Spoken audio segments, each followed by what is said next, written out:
ఇక్కడి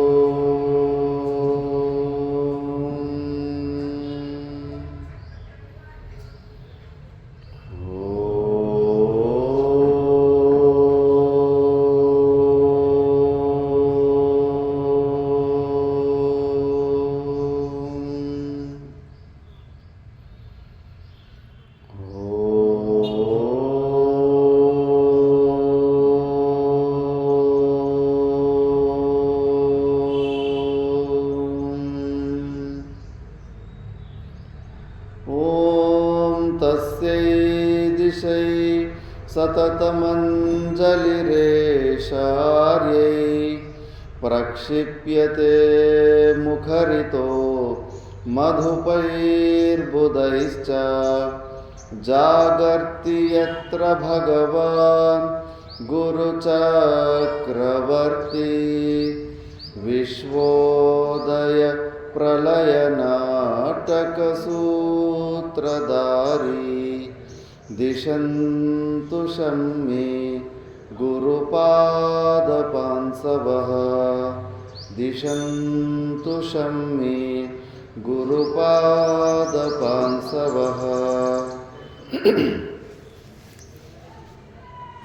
మొట్టమొదట ఆలయముక అధిష్టాత్రి దేవుళ్ళైన మార్కండేశ్వర స్వామి సమేతం అందరు దేవతలకు ప్రణామం చేస్తూ ఇక్కడికి విచ్చేసిన సద్భక్తులందరికీ నారాయణ స్మరణ.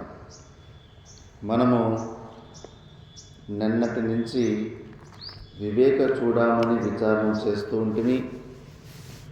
పూర్వ శ్లోకంలో మనం తెలుసుకుంటుంది ఉద్ధరేదాత్మానం ఆత్మన. పరమాత్ముడు ఇంద్రియాలకు అగోచరుడు అయినప్పటికీ కూడా మన దగ్గర ఉన్నది మనసు బుద్ధులే. కాబట్టి మనసా ఏవ అనుద్రష్టవ్యం, మనసు ద్వారానే మనము ఆ పరమాత్మని తెలుసుకోవాలి. ఇందులో చాలా ప్రమాణం కూడా ఉంది. శ్రీమద్ భాగవతంలో చేతః ఖలు అస్య బంధాయ ముక్తయ చ ఆత్మనోమతం. చేతః అంటే మన అంతఃకరణమే కదా బంధనానికి మోక్షానికి కూడా కారణం. ఎలా అంటే మన ఏవ మనుష్యానాం కారణం బంధ మోక్షయోః. బంధాయ విషయాసక్తం ముక్తే నిర్విషయశ్రుతం. మనసే కారణము, బంధనానికి మోక్షానికి కూడా మనసే కారణం. ఎప్పుడు విషయాల వైపు ఇంద్రియాలు మనసు పరిగెడుతుంటాయో అవి మనకు బంధనాన్ని ఇస్తాయి. అదే మనసు మరి ఇంద్రియాలు ఎప్పుడైతే నిర్విషయం అంటే అంతర్ముఖులై పరమాత్మను వైపు గ్రహించే అలవాటు, లక్షితం చేసే అలవాటులు చేసుకున్నప్పుడు అదే మనసు మనల్ని ఈ బంధం నుంచి విడుదల చేస్తుంది. కాబట్టి ఆ మనసునే మనము శృతి శాస్త్రము మళ్ళీ గురువుల ఉపదేశము ద్వారా సంస్కృతము చేసుకొని దాని ద్వారానే మనము మన స్వరూపాన్ని పొందాలి. పరిణామ తాప సంస్కార దుఃఖ గుణై వృత్తి విరోధాచ దుఃఖమేవా సర్వం వివేకినః. యోగ సూత్రాల్లోని సూత్రం ఇది. ఈ ప్రపంచంలో ఉన్న ప్రతి ఒక్క వస్తువుని ఆ మార్పులు, ఆ టెంపరవరీనెస్, అనిశ్చితంగా ఉన్న పరిస్థితులు ఇవన్నీ చూసి వివేకిలైన వాళ్ళకు సర్వం దుఃఖమేవా. ఈ ప్రపంచం మొత్తము అంతఃకరణ శుద్ధి ఉన్న వ్యక్తికి వేడి వేడి పెనంలాగా కనిపిస్తూ ఉంటుంది. ఎక్కడ అడిగేసినా కాలుతూ ఉన్నట్టే అనిపిస్తూ ఉంటుంది. అందుకే వాళ్ళకు చాలా తొందరగా వైరాగ్యం వచ్చి వాళ్ళు మోక్షం కోసం ప్రయత్నం చేస్తారు. ఒకవేళ అంతటి దుఃఖం ఈ ప్రపంచంలో కనిపించడం లేదంటే ఎక్కడో మనము కాంప్రమైజ్ అయిపోయాము, విచారణ సరిగ్గా చేస్తలేము. ఒక్కసారి కిందికి దిగజారిపోతే మళ్ళీ మనము అక్కడే అడ్జస్ట్ అయిపోవడానికి మనం ట్రై చేస్తూ ఉంటాం. లాస్ట్లో అడ్జస్ట్మెంట్ చేసుకోవడంలో పెద్ద లాసే జరిగిపోతుంది. ప్రాణమే కోల్పి మళ్ళీ మళ్ళీ మృత్యుకు దొరికిపోతూ ఉంటారు. కొంతమంది సైంటిస్టులు టెస్ట్ చేస్తారు. ఒక చిన్న కంటైనర్లో నీళ్లు వేసి ఒక కప్పని వేస్తారు. కప్ప జంప్ చేసే కెపాసిటీ ఎంత అని తెలుసుకోవాలని చెప్పేసి నీళ్ళు పోస్తూ ఉంటారు. మళ్ళీ ఆ నీళ్ళు పోసి కొద్దిగా గ్యాప్ విడిచిపెట్టింటారు. ఆ కప్పని పట్టుకోవడానికి ఎవరైనా ప్రయత్నిస్తే ఆ నీళ్ళలో నుంచి జంప్ చేసుకొని బయటికి దుంకి తప్పించుకుంటూ ఉంటుంది. అంటే మ్యాక్సిమం ఎంతవరకు అది జంప్ చేయగలదో చూసుకొని అంత హైట్ కంటైనర్ పెట్టి నీళ్ళు పోసి ఉంటారు. ఆ కప్పకు జంప్ చేయడానికి ఎగరడానికి ఎంత సామర్థ్యం ఉంటుందంటే నీళ్ళు చల్లగా ఉన్నప్పుడు ఆ శక్తి ఉంటుంది. అదే ఆ కంటైనర్ని కింద నుంచి మంటలు పెట్టడం స్టార్ట్ చేస్తారు. మంటలు పెట్టడం స్టార్ట్ చేసిన తర్వాత కొద్దిగా నీళ్లు వేడవుతుంటాయి. ఆ కప్ప ఆ డేంజర్ని చూడలేకపోతుంది, గ్రహించలేకపోతుంది. ఏదో కొద్దిగా స్టార్టింగ్లో కొద్దిగా గోరెచ్చు అవుతున్నాయి, మంచిగా శరీరానికి ఇంకా అనుకూలంగా మసాజ్ అవుతున్నట్టుంది అని చెప్పేసి అక్కడ రిలాక్స్గా ఉంటుంది. ఆ మంటలు కాస్త ఇంకొంచెం ఎక్కువ వేసరికి నీళ్లు బాగా వేడి అయిపోతాయి కొద్దిగా. అప్పుడు దానికి అనిపిస్తుంది ఈ నీళ్ళు విపరీతంగా వేడైపోతున్నాయి, ఇప్పుడు నేను ఎస్కేప్ కావాలని చెప్పేసి జంప్ చేయాలని ప్రయత్నం చేస్తుంది.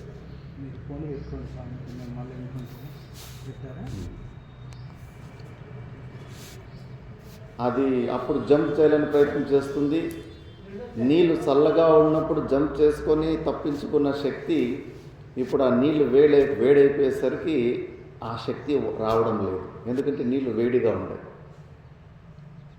స్టార్టింగ్లో కొద్దిగా నీళ్ళు వెచ్చగా అవుతున్నప్పుడే అది అలర్ట్గా ఉండి అప్పుడు జంప్ చేసుకుని వెళ్ళిపోయింటే అది దాని ప్రాణం దానికి దక్కేది. కాకపోతే ఉన్న దాంట్లోనే కొద్దిగా అడ్జస్ట్ చేసుకోవడం వల్ల ఆ పరిస్థితి విపరీతం అయిపోయి ప్రాణాన్ని కోల్పోతుంది, మళ్ళీ జంప్ చేసుకోలేకపోతుంది. అదే నీళ్ళు చల్లగా ఉన్నప్పుడు అది జంప్ చేసుకొని తప్పించుకునే సామర్థ్యం ఉంటుంది. మనము కూడా అంతే. మనిషి జన్మ వచ్చిన తర్వాత మనకు ఇంద్రియాలు స్వస్థంగా ఉన్నప్పుడు, ఇంకా కళ్ళు చూసే సామర్థ్యం ఉంది, చెవులు వినే సామర్థ్యం ఉన్నప్పుడు, అప్పుడు కానీ మనము ప్రయత్నం చేస్తే ఆ మోక్షాన్ని మనము పొందొచ్చు. కాకపోతే మన మనసు కూడా ఆ కప్పలాగానే ఆ నీళ్ళు వేడిగా అయినప్పుడు ఆ డేంజర్ని గ్రహించకుండా అలాగే కాంప్రమైజ్ అయ్యి అడ్జస్ట్ చేసుకోవడానికి ప్రయత్నం చేయడంలో మనము కూడా మృత్యుకి ప్రతి జన్మలో కూడా దొరికిపోతున్నాము. అందుకే యోగ సూత్రాలు చెబుతున్నాయి, సర్వం దుఃఖం వివేకినః. వివేకులైన వాళ్ళు అంతఃకరణ శుద్ధి ఉంటుంది కాబట్టి ప్రతిదీ కూడా ట్రాప్ లాగానే కనిపిస్తూ ఉంటుంది. కాబట్టి మనము అలర్ట్గా ఉండాలి. పురాణాల్లో ఒక స్టోరీ వస్తుంది ఇంద్రదేవునిది. కింద ఒకసారి దేవతలు అప్పుడప్పుడు భూలోకానికి వచ్చి విహారానికి భూలోకానికి వస్తూ ఉంటారు.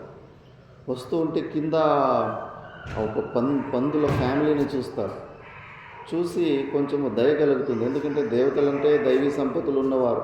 కొద్దిగా ఆ పరిస్థితి చూసి ఎందుకు ఈ పంది ఆ మలమూత్రాలు తింటూ ఆ బురదలో పొరలాడుతూ ఇదే జీవితం అనుకుంటుందా, ఇదే ఆనందం అనుకుంటుందా, ఒకసారి దానికి పోయి జ్ఞానబోధ చేయాలి. దీనికన్నా ఉత్కృష్టమైన ఆనందాలు ఉన్నాయి.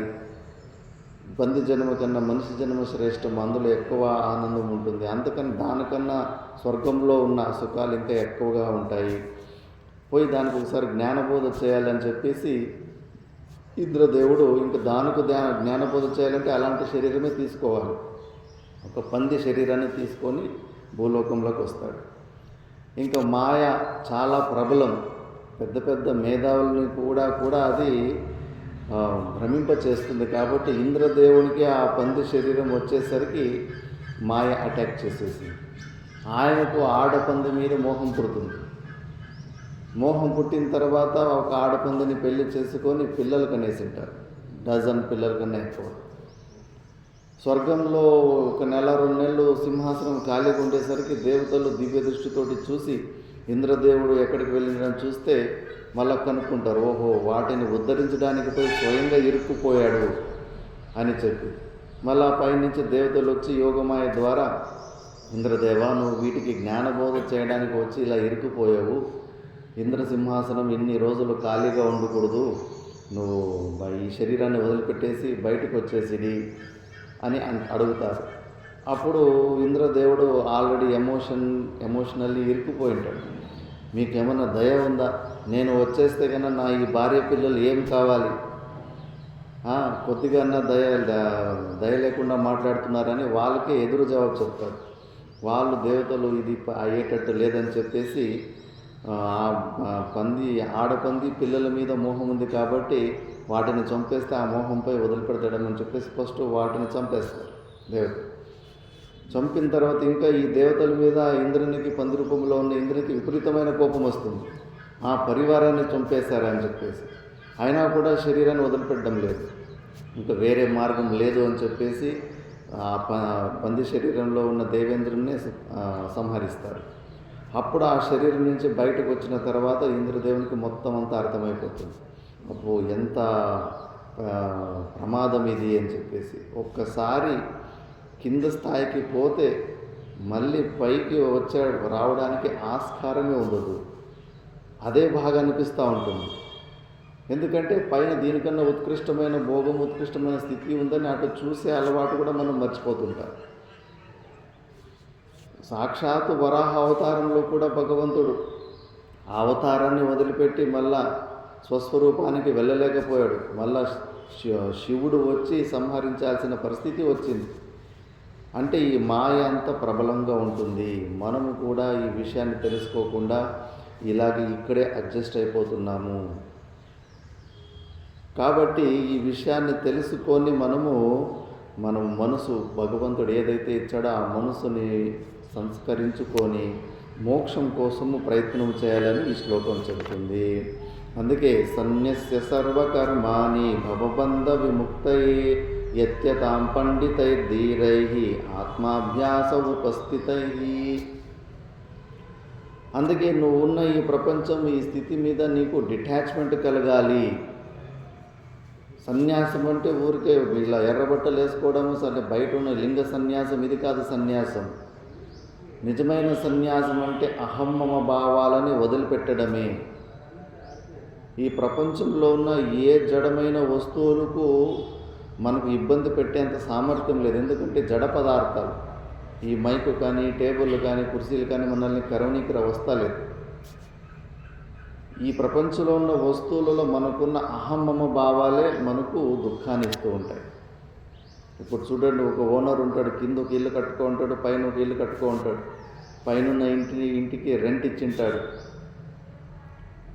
ఆ కిరాయికి వచ్చిన వాళ్ళు పైన ఫోటో కొట్టుకోవడానికి, పైన ఏదైనా మలలు కొట్టుకోవడానికి ఒక సౌండ్ వస్తూ ఉంటే కింద ఉన్న ఓనర్కి గుండె మీద మలలు కొట్టినట్లు ఉంటుంది. ఎందుకంటే బిల్డింగ్ అంతా రంధ్రాలు పడిపోతాయి అని చెప్పేసి. కానీ ఆ కిరాయికి వచ్చిన వాడికి ఆ ఫీలింగ్ ఉండదు బిల్డింగ్ మీద. అక్కడ మమభావమే కదా దుఃఖాన్ని ఇచ్చింది. అలాగే ఈ ప్రపంచంలో ఎక్కడెక్కడ మనకు నీ శరీరంలో నేను అహం అనే భావము, అది నాది అన్న భావం ఎక్కడెక్కడ ఉంటుందో అదే సంసారము. ఈ అహమ్మమ భావాలు లేకుండా చేసుకోవడమే సన్యాసము. అలాంటి సర్వకర్మాని సన్యస్య, ఈ భవబంధం నుంచి నువ్వు విముక్తుడు కావాలంటే నువ్వు ఆత్మాభ్యాస చేసుకునే ఎత్తులకు తప్పకుండా సన్యాసం తీసుకోవాల్సిందే. అంటే ఆ డిటాచ్మెంట్ని పొందాల్సిందే. తచ్చింతనం తత్కథనం అన్యోన్యం తత్ప్రబోధనం ఏతదేకపరత్వం చ బ్రహ్మాభ్యాసం విదుర్బుధాః. అంత ఈజీ కాదు. మనకు అనాది కాలం నుంచి నేను జీవుడు అనే అలవాటు ఇప్పటిది కాదు. చిన్న చిన్న అలవాట్లు, ఎవరన్నా సిగరెటు, మధుపానము తాగేలాంటి అలవాట్లే తొలగించుకోవాలంటే విపరీతమైన ప్రయాసం చేయాలి. కొన్ని సంవత్సరాల అలవాటు మనకు అనాది కాలం నుంచి నేను పరిచిన జీవుణ్ణి అనే అలవాటు అయిపోయింది ఇప్పుడు. అలాంటి దాన్ని మనము తొలగించుకోవాలనుకుంటే అభ్యాసము చాలా ఎక్కువ చేసుకోవాలి.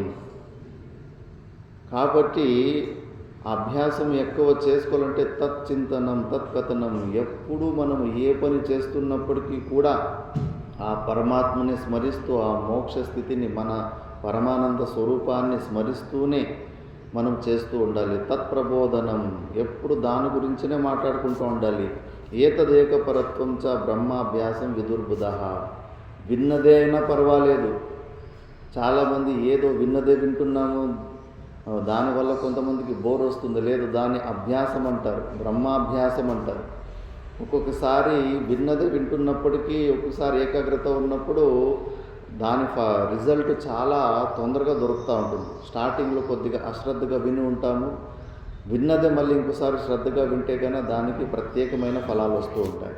కాబట్టి ఇలాంటి అభ్యాసం చేసుకోవాలనుకుంటే ఫస్ట్ మనం అహమ్మమ భావాలని తొలగించుకోవాలి. చిత్తస్య శుద్ధయే కర్మ నతు వస్తూపలబ్ధయే వస్తు సిద్ధిర్విచారేణ నకించిత్ కర్మ కోటిభిః.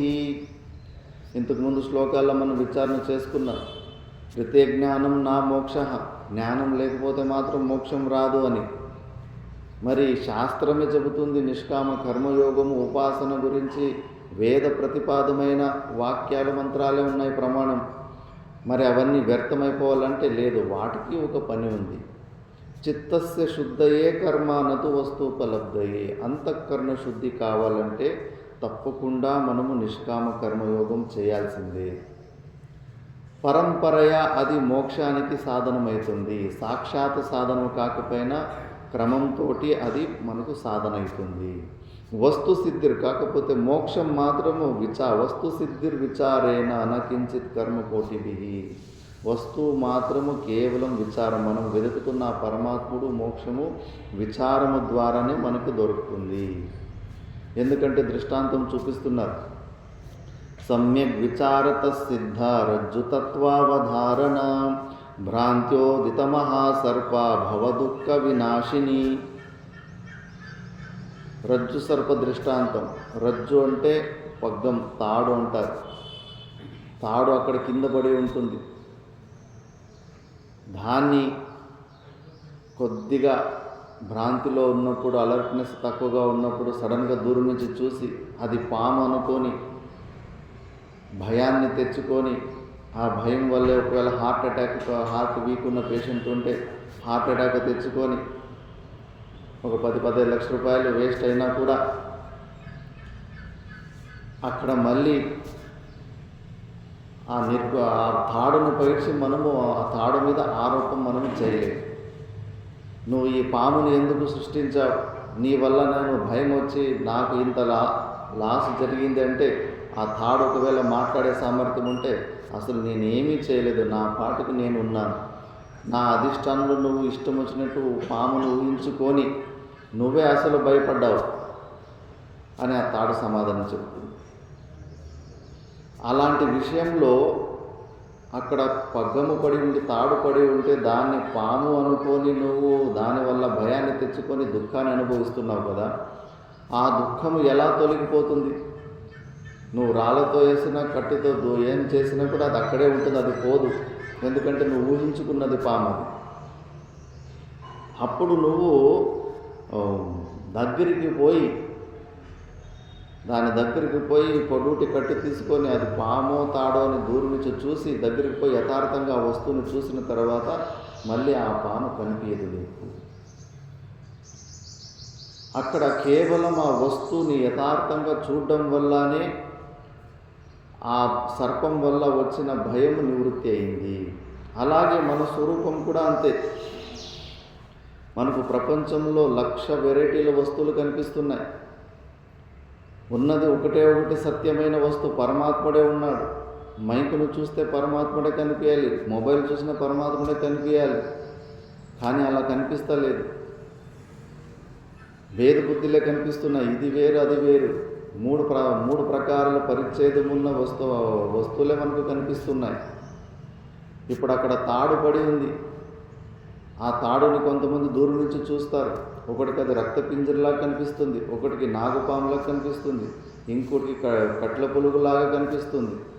ఒక 10-15 వెరైటీల పాముల్లాగా కనిపించేటప్పటికీ కూడా ఆ భ్రాంతి రూపంలో కనిపిస్తున్న ప్రతి ఒక్క పాములో కూడా ఆ తాడులో ఉన్న కొన్ని సిమిలారిటీస్ ఉంటాయి. ఏంటి అంటే వంకర టింకరతనం, జిగ్జాగ్ రూపంలోని వంకర టింకరతనం, అది అన్ని పాముల్లో కూడా అలాగే కనిపిస్తూ ఉంటుంది. ఒకవేళ కలర్ కూడా అంతే బ్రౌన్ కలర్లో తాడు ఉందంటే కన్నా వాళ్ళు ఊహించుకున్న పాము కూడా బ్రౌన్ కలర్లోనే కనిపిస్తూ ఉంటుంది. బుద్ధివంతుడైనోడు అక్కడ పాములాగా కనిపించేటప్పుడు కూడా ఆ తాడులో ఉన్న ఈ లక్షణాలు ఆ భ్రాంతి రూపంలో కనిపించే పాములో కూడా చూసి వాడు భ్రాంతికి గురికాడు. మనము కూడా అంతే. పరమాత్ముడు సర్వవ్యాపకుడు. ప్రతి ఒక్క వస్తువు కూడా ఒక పరమాత్ముని మీదనే భ్రాంతి రూపంలో కనిపిస్తుంది. బ్రహ్మసూత్రాల విచారం వస్తుంది. ఇప్పుడు తాడు పాములాగా కనిపించడానికి కొన్నన్న పోలికలు ఉన్నాయి. శాస్త్రము వివరించి నిర్గుణ నిరాకార స్వరూపుడైన పరమాత్మునికి పాంచభౌతికమైన ఈ ప్రపంచానికి ఏమి పోలికలు ఉన్నాయి? అలాంటి పరమాత్ముని అధిష్టానంలో ఈ ప్రపంచమంతా కనిపిస్తుంది అంటారు. ఏమి పోలికలు లేనే లేదు కదా. కాబట్టి ఇది భ్రాంతి కాదు, ఈ ప్రపంచం సత్యమే అని పూర్వపక్షి అంటాడు. భాష్యకార భగవానులు చూడప్ప ఆకాశం దృష్టాంతం ఇస్తారు. ఆకాశం కింద నుంచి చూస్తే ఒక బాండ్లీ, బ్లూ కలర్ బాండ్లీ ఉల్టాలో పెట్టినట్లు కనిపిస్తుంటుంది. పైన హైట్లో ఉండి సైడ్లో ఆకాశం కిందకు వచ్చినట్లు కనిపిస్తూ ఉంటుంది. మళ్ళీ తల మలినత్వ, మళ్ళీ నీలత్వం. ఆకాశము నీలరంగంలో ఉంటుంది. ఆకాశం అంటేనే స్పేసు, దానికి ఏమి కలర్ ఉండదు, ఆకారం ఉండదు. అయినా కూడా ఆ బ్లూ కలరు దానికి ఒక ఆకారము తిరగ ఉల్టా పెట్టిన బాండ్లీలాగా కనిపిస్తూ ఉంది. ఆకాశానికి కలర్కు ఏమి సిమిలారిటీ ఉంది? సిమిలారిటీస్ లేకపోయినా కూడా ఇలా భ్రాంతులు జరుగుతాయని దానికి ఇది దృష్టాంతము. నిర్గుణ నిరాకారుడు అయిన పరమాత్మలో ఉన్న ఏ ఒక్క సిమిలారిటీస్ ప్రపంచంలో కనిపినప్పటికీ కూడా భ్రాంతి జరిగే అవకాశం ఉంటుంది. శాస్త్ర ప్రమాణం ఉంది. ప్రతి ఒక్క వస్తువుకి కూడా అధిష్టానము ఆ పరమాత్ముడే, పరమాత్మ స్వరూపుడే. మన స్వప్నమే మనకు ప్రమాణం. మన స్వప్నంలో మనమే స్వయంగా పృథివీ అయి, నదులై, చెట్లై, కొండలై, మనమే సింహమవుతాము, మనమే పులులు అవుతాము, మనమే భూత ప్రేతాలు అవుతూ ఉంటాము. ఇలాంటి శరీరం మనదే ఇంకో శరీరాన్ని అక్కడ సృష్టిస్తూ ఉంటాం. మనం సృష్టించిన ఆ సింహాలను చూసి మనమే భయపడుతూ ఉంటాం స్వప్నంలో. చిన్న సుషుమ్న నాడిలో మైక్రోస్కోప్లో కూడా చూస్తే కనిపిది ఆ ప్లేస్. అలాంటి చిన్న ప్లేస్లో అంత పెద్ద సృష్టి ఎలా జరిగింది? మనసుకు, అంతఃకరణానికి ఆ సామర్థ్యం ఉంది. అలాగే భగవంతుడు ఒక అధిష్టానం మీదనే ఈ అన్ని వస్తువులు ప్రతీతమవుతున్నాయి. కాబట్టి ఆ పరమాత్ముని లక్షణాలు కూడా ఈ వస్తువులలో కొన్ని ఉన్నాయి, గ్రహించాలి. ఆ తాడులో ఉన్న వంకర టింకరతనము, కల్లరు ఎట్లా చూస్తున్న భ్రాంతిలో చూస్తున్న పాముల్లో కొద్దిగా ఉన్నాయో, ఈ ప్రపంచంలో కూడా పరమాత్ముడి లక్షణాలు కొన్ని ఉన్నాయి. పరమాత్ముడేవి సత్తు, చిత్తు, ఆనంద స్వరూపుడు అంటారు. మొదటి లక్షణము సత్ అంటారు. సత్ అంటే ఎగ్జిస్టెన్స్, ఉనికి. మైక్ ఉంది, మొబైల్ ఉంది, టేబుల్ ఎగ్జిస్ట్, బుక్ ఎగ్జిస్ట్. ఏ వస్తువు తీసుకున్నా అందులో ఎగ్జిస్టెన్స్ రూపంలో కామన్గా అన్ని వస్తువులు అది ఉండే ఉంటుంది. ఇంకా మన స్వరూపంలో మన విషయంలో జడ వస్తువులకి మైకుకు నేను ఉన్నానని వ్యక్తం చేసుకోవడానికి అవకాశం లేదు. దానికి చాలా జడమైన అంతఃకరణం అది. కాకపోతే మనకు నేను ఉన్నాననే విషయము కూడా మనకు తెలుసు. వ్యవసాయ జ్ఞానం అంటారు. నేను ఉన్నాను కానీ నేను ఉన్నాను లేదో నాకు తెలియదు అన్న విషయం లేదు ఇక్కడ. నేను ఉన్నాననే విషయం కూడా నాకు తెలుసు. దాన్ని చిత్తం అంటారు. సత్ తర్వాత చిత్త, కాన్షియస్నెస్. ఇది కూడా మనలో వ్యక్తమవుతూ ఉంది. ఇంకోటి ఆనందం. ఆ ఆనందం, మనలో ఉన్న ఆనందత్వం వ్యక్తం కావాలంటే ఈ ఉపాధితోటి, ఈ శరీర సంఘాతంతోటి సంబంధం తెంచుకోవాలి. ఇది అడ్డం వస్తూ ఉంది. ప్రతిరోజు గాఢ సుషుప్తిలో ఈ మనసు బుద్ధులు రెస్ట్కు పోయినప్పుడు ఆ ఆనందత్వం కూడా వ్యక్తమవుతుంది. జాగ్రత్త అవస్థలో కూడా మనం ఆనందంగానే ఉండాం. కాకపోతే మనము గులాములు అయిపోయాం. మనసుకి గులాములు అయిపోయాం కాబట్టి అవిచ్చే నిర్ణయాలు మనం నమ్ముతుంటాము, కానీ యథార్థాన్ని గ్రహించలేకపోతాం. ఈ మనసు చేసే ట్రిక్ ఇది. ఒక సుఫీ సంతుడు ఉంటాడు, కాశ్మీర్లోనే నిజంగానే జరిగింది ఇది. అతడికి ఒక శిష్యుడు ఉంటాడు. శిష్యుడికి ఒక సమస్య వచ్చి ఉంటుంది. ఏంటి సమస్య అంటే, వాడి దగ్గర ఒక 20 గాడిదలు, 20 గుర్రాలు, 20 ఒంటెలు ఉంటాయి. అవి బయట కట్టేసుకుంటాడు, ఇంటి బయట. అవి బాగా ఒరులుతూ ఉంటాయి. ఆ సౌండ్ వల్ల వాడికి నిద్ర వస్తూ ఉండదు. అందుకే గురుగారు దగ్గరికి పోయి కొద్దిగా మందబుద్ధి వాడు. గురుగారు, నాకు సమస్య ఉంది. ఏంటి నాయన నీ సమస్య అంటే, నాకు నిద్ర సరిగ్గా వస్తలేదు. ఎందుకు వస్తలేదురా అంటే, బయట ఉన్న ఈ పశువులు లొల్లి పెడుతున్నాయి, అందుకే నాకు నిద్ర వస్తలేదు. ఓ పని చేయి, ఈరోజు ఆ గాడిదల్ని లోపల కట్టేసుకోంటాడు. బయట ఉంటేనే ఆ సౌండ్కి నిద్ర వస్తాడంటే ఇక లోపల కట్టేసుకున్నాడు. ఇంకా ఎక్కువ నిద్ర డిస్టర్బ్ అయింది. గురుగారు, ఏమి ప్రయోజనంలో ఇంకా నిద్ర పాడైందన్నాడు. రెండో రోజు, ఈరోజు నువ్వు గుర్రాలు కూడా లోపల కట్టేసుకోండి. గుర్రాలు లోపల కట్టేసుకుంటే ఇంకా సగం నిద్ర పాడైపోయింది. లేదు గురుగారు, ఏమీ ప్రయోజనం లేదన్నాడు. ఈరోజు ఒంటెలు కూడా కట్టేసుకోండి. ఇంకా ఒంటెలు కూడా లోపల కట్టేసుకుంటే ఇంకా ఆ రోజు శివరాత్రి అయిపోయింది. కంప్లీట్గా నిద్రే రాలేదు. గురుగారి దగ్గరికి వచ్చి కోపంగా, ఏంటి గురుగారు, ఏదో పరిష్కారం చెప్తానంటే మొత్తానికి నిద్ర లేకుండా చేశారంటే, లేదురా ఇప్పుడు గాడిదల్ని బయట కట్టేయన్నాడు. ఈరోజు గాడిదల్ని బయటకు కట్టేసిన తర్వాత ఏం రా నిద్ర వచ్చిందంటే, కొద్దిగా వచ్చింది గురుగారు అన్నాడు. మళ్ళా రెండో రోజు ఇప్పుడు గుర్రాలని బయట కట్టేయన్నాడు. ఏం రా నిద్ర వచ్చిందంటే, సగం వచ్చింది గురుగారు అని. మళ్ళీ మూడో రోజు ఒంటెల్ని బయట కట్టేయన్నాడు.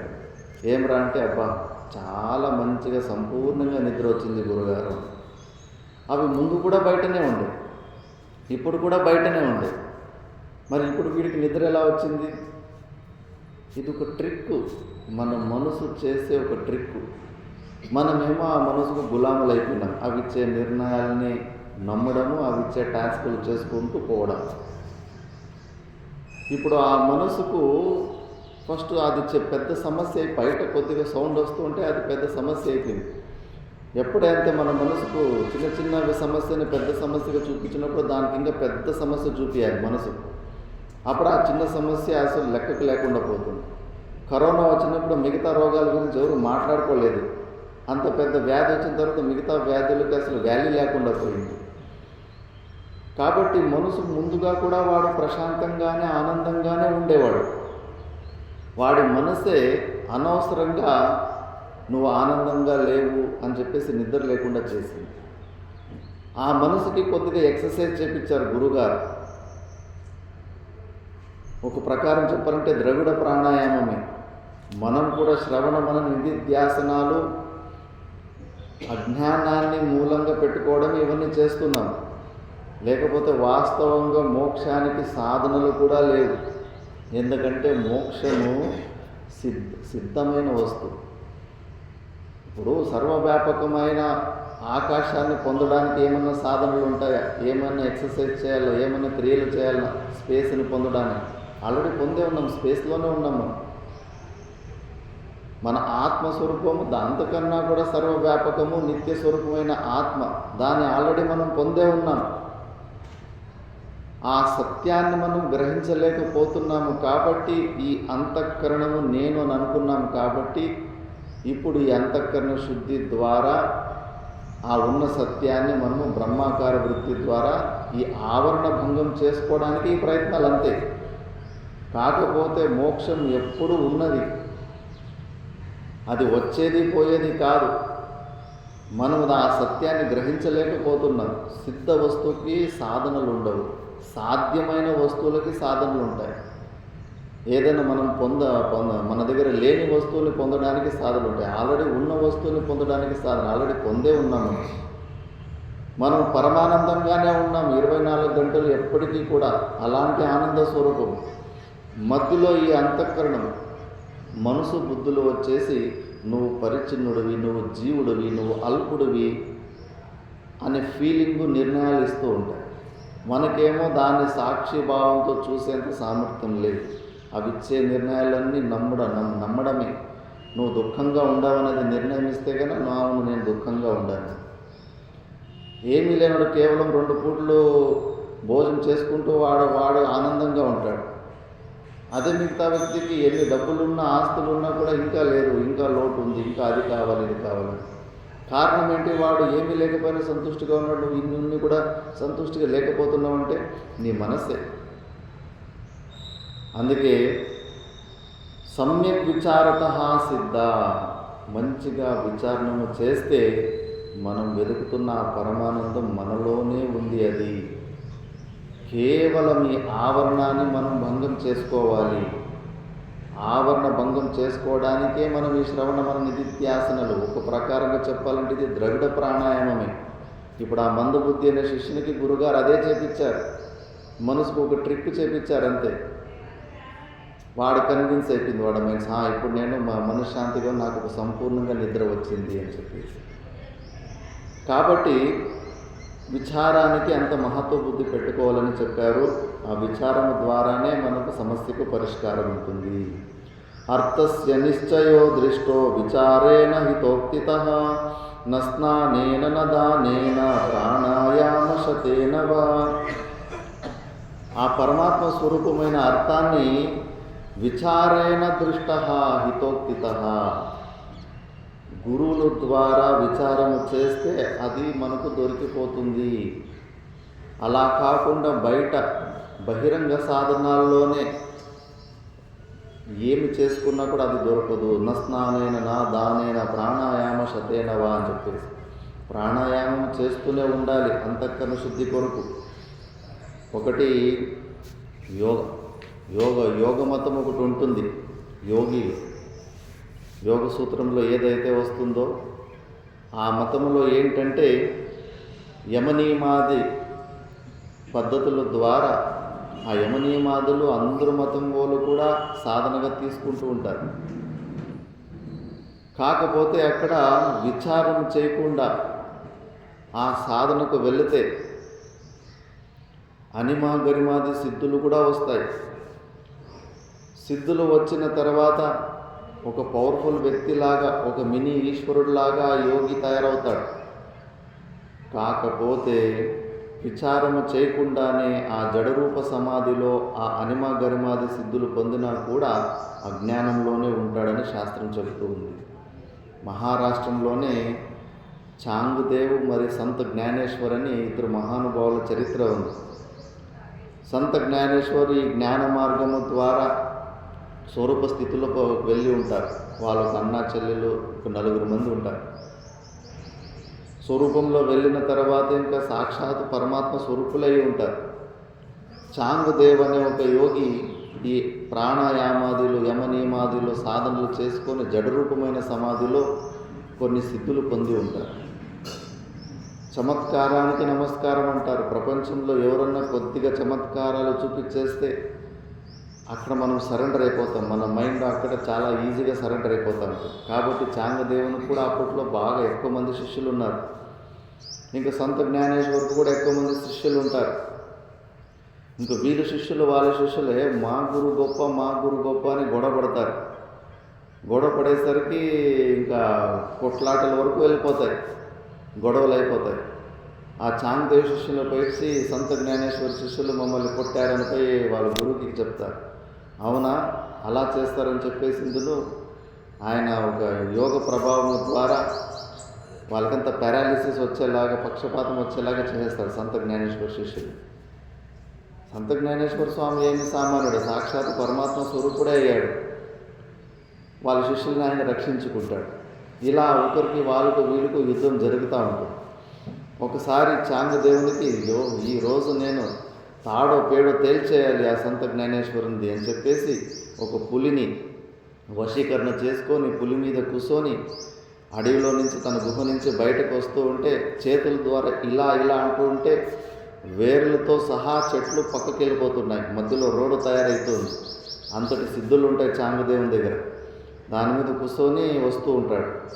ఇంకా శిష్యులంతా జయ జయకారాలు చేసుకుంటూ వస్తూ ఉంటారు. సంత జ్ఞానేశ్వరు ఇతనికి జ్ఞానబోధ చేయాలని చెప్పి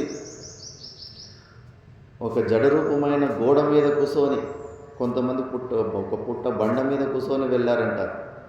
ఆ గోడ మీద కూర్చొని ఆకాశ మార్గంలో వస్తారు వీళ్ళు అన్న చెల్లి నలుగురు. ఆ చాంగు దేవుడు వీళ్ళని దూరం నుంచి చూసి, అయ్యో ఇది ఎలాంటి స్థితి, నేను బతికిన జీవులని వశీకరణ చేసుకునే సిద్ధిని పొందాను, కానీ ఈయన జడరూపము అయిన వస్తువులను కూడా వశీకరణ చేసుకొని ఆకాశ మార్గంలో వస్తున్నాడు, నాకన్నా గొప్ప సిద్ధులు ఈయన దగ్గర ఉన్నట్టున్నాయని చెప్పేసి అక్కడే అహంకారం గర్వభంగం అయిపోతుంది. మళ్ళీ ఇద్దరు ముఖాముఖి అయినప్పుడు అప్పుడు తిడతాడు సంత జ్ఞానేశ్వర్, జీవితం అంతా నువ్వు ఇలా ఎందుకు వ్యర్థంగా చేసుకున్నావు? మంచి ఏకాగ్రత ఉంది కాబట్టి నువ్వు ఇలాంటి యమ నియమాది సాధనాలు చేసుకున్నంత గొప్ప స్థితిని పొందావు. కానీ జగత్ సత్యత్వ బుద్ధి పోలేదు కదా, జగత్తు సత్యం అనే బుద్ధి ఉంది, నువ్వు జీవుడివి అనే బుద్ధి ఇంకా పోలేదు. ఇప్పుడు సింహానికి ఏ జంతువు వల్ల కూడా భయం ఉండదు, కానీ ముందుకు పోతుంటే ఎక్కువ వెనక్కి తిరిగి చూసేది సింహమే. మరి ఎందుకు అనేసార్లు ఎందుకు తిరిగి చూస్తుందంటే ఇంకో సింహం నుంచి భయం ఉంటుంది, ఇంకో సింహం వచ్చి నా ఏరియాని ఆక్రమణ చేస్తుందా. యోగి స్థితి కూడా అంతే, మిగతా జీవుల వల్ల అతనికి ఏమీ భయం ఉండదు, కానీ ఇంకొక యోగి ఎవరన్నా పవర్ఫుల్ యోగి వస్తే కానీ అతడికి భయం వేస్తుంది. సంత జ్ఞానేశ్వరుని చమత్కారాలు చూసి అతనికి భయం వేసింది కాబట్టి ఈరోజు యుద్ధానికి వచ్చాడు. మరి అది ఎలాంటి స్థితి? ద్వితీయాద్వై భయం భవతి, అది గొప్ప స్థితి కాదు. ఆత్యంతిక దుఃఖ నివృత్తి ఎక్కడైంది? ప్రపంచంలో దాన్ని ఎక్కువ స్థుతులు చేస్తుంటారు, కానీ విచార మార్గంలో నువ్వు స్వప్నంలో ఎంత పవర్ఫుల్ వ్యక్తి అయితే ఏంటి, భిక్షకాడవైతే ఏంటి, నిద్ర లేచిన తర్వాత అంతా ఒకటే. ఎందుకంటే మనము అల్పత్వంలో పరిచిన్న బుద్ధిలో అనాది కాలం నుంచి ఉండి కొద్దిగా పవర్ఫుల్, ప్రతి ఒక్క వ్యక్తి కూడా నేను చాలా పవర్ఫుల్ వ్యక్తిని కావాలనే ఒక కోరిక ఉంటుంది. ఆ సిద్ధులు వచ్చేసరికి అక్కడే కాంప్రమైజ్ అయిపోతారు. ఇప్పుడు నాకు అందరూ భయపడుతున్నారు, నాకు పూజలు చేస్తున్నారు, ఇదేదో గొప్ప స్థితి అని చెప్పేసి. కాకపోతే అక్కడ ఆత్యంతిక దుఃఖ నివృత్తి కలగలేదు, భయం కూడా పోలేదు. అందుకే ప్రాణాయామ శతేనవా, నువ్వు ఈ జడరూపమైన సమాధులు పొందినా కూడా నీకు ఆత్యంతిక దుఃఖ నివృత్తి కలగదు. అందుకే నువ్వు కేవలం హితే జ్ఞానం నా మోక్ష, జ్ఞానాన్ని పొందాలి అని. కర్ణాటకలో కూడా ఇలాంటిది ఒక చరిత్ర జరిగి ఉంటుంది. గురు గోరఖనాథ్ నాథ సాంప్రదాయంలో ఉన్న చాలా పెద్ద గురు. ఆయన కూడా కొన్ని సిద్ధులు వచ్చి చిన్నప్పటిలోనే కొన్ని సిద్ధులు వచ్చింటాయి. కర్ణాటకలో గోకర్ణలో, అక్కడ కర్ణాటకలో అల్లమ్మ ప్రభు అని ఒక మహానుభావుడు ఉంటాడు. అప్పుడు ఆయన వస్తూ ఉంటే గురు గోరఖనాథ్, ఏ సాధు ఇటురా, ఏమన్నా సాధన చేసావా లేదా ఒట్టిగా అలాగే తిరుగుతున్నావా అని అడుగుతాడు. ఏదో మా గురుగారు చెప్పిన సాధన చేసుకున్నాంలే అంటాడు. ఇందా ఈ కత్తి పట్టుకో అన్నాడు. కత్తి పట్టుకొని నన్ను కొట్టు అన్నాడు. అల్లమ్మ ప్రభు గోరఖనాథుని కత్తి తీసుకొని కొడితే శరీరం టన్నని సౌండ్ వచ్చింది. అంటే శరీరాన్ని ఐరన్ లాగా చేసుకున్నాడు, ఉప్పులాగా చేసుకున్నాడు. మళ్ళీ అల్లమ్మ ప్రభు అతని చేతికి కత్తి ఇప్పుడు నువ్వు నన్ను కొట్టు అన్నాడు. ఏ పిచ్చోడా, నేనైతే సిద్ధి సాధన చేశాను కాబట్టి నాకేమీ కాలేదు, నిన్ను కొడితే నువ్వు చచ్చిపోతావని. ఏం పర్వాలేదు, ఈ శరీరం మీద మేము ఎప్పుడో మోహాన్ని వదిలిపెట్టాము, నువ్వు కొట్టు అంటాడు. ఆ కత్తి తీసుకొని కొట్టలేకపోతే వాయు రూపంలో ఉంటుంది శరీరం, గాలిలో తిప్పినట్లే ఉంటుంది, శరీరం లేనట్టే ఉంటుంది. ఇదేంటి సిద్ధి అని చెప్పేసి అక్కడ ఆ గోరఖనాథ్ గర్వం భంగం అయిపోతుంది. అప్పుడు ఆయన కూడా తిడతాడు, ఇదే మాట చెబుతాడు. ఎందుకు ఈ మిథ్యారూపమైన ప్రపంచంలో చాలా పవర్ఫుల్ వ్యక్తిగా ఉండాలనుకుంటున్నావు? ఈ జగత్ సత్యత్వ బుద్ధి ఉన్నంతసేపు నీకు భయం మాత్రం పోదు, భయ నివృత్తి కాదు. ఇది ఉదరమపి అంతరమస్తి నీకన్నా భిన్నంగా కొద్దిగా కూడా ఏదన్నా అస్తిత్వం ఉంది అని అనుకుంటే తస్య భయం భవతి, నీకు తప్పకుండా భయం వేస్తుంది. ద్వితీయాద్వై భయం భవతి అని చెప్పేసి. అందుకే ఆ జ్ఞానాన్ని పొందాలి. జ్ఞానాన్ని పొందకుండా పోతే నువ్వు ఎంత శక్తిశాలి వ్యక్తివైనా కూడా నీకు ఆ పరమానందం దొరకదు. అందుకే చెప్పేది ఇక్కడ నా ప్రాణాయామ శతేనవా అని చెప్పేసి, దాని ద్వారా కూడా నీకు పూర్తిగా మోక్షం దొరకదు. అధికారిణమాశాస్తే ఫలసిద్ధిర్విశేషతః ఉపాయాదేశకాలాద్యాః సంత్యస్యాం సహకారిణః.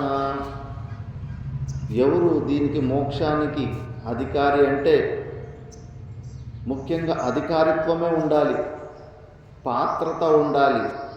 గురువులు ఉపదేశం చేయడానికి అన్నీ ఉంటాయి ఫెసిలిటీ, మనలో పాత్రత్వమే లేకుండా ఉంటుంది. లేకపోతే పరమాత్ముడు గురుతత్వము వ్యాపకంగా అన్ని చోట్ల ఉన్నది. ఎప్పుడు మనలో శిష్యత్వము పూర్ణంగా అవుతుందో గురువులు వెతుక్కుంటూ వచ్చేస్తారు. రామకృష్ణ పరమహంసులు అంత శుద్ధమైన ఉపాసన ద్వారా కాళికాదేవిని ప్రత్యక్షం చేసుకొని శుద్ధమైన అంతఃకరణంతో కర్ణంతో ఉన్నప్పుడు వాళ్ళ గురువులైన తోతాపురి వారిని వెతుక్కుంటూ వచ్చారు. వాళ్ళే పరిచయం చేసుకొని నేను నీకు నువ్వు వెతుకుతున్న ఆ పరమానంద స్థితి నేను ఇప్పిస్తానని వారే ముందుకు వచ్చారు.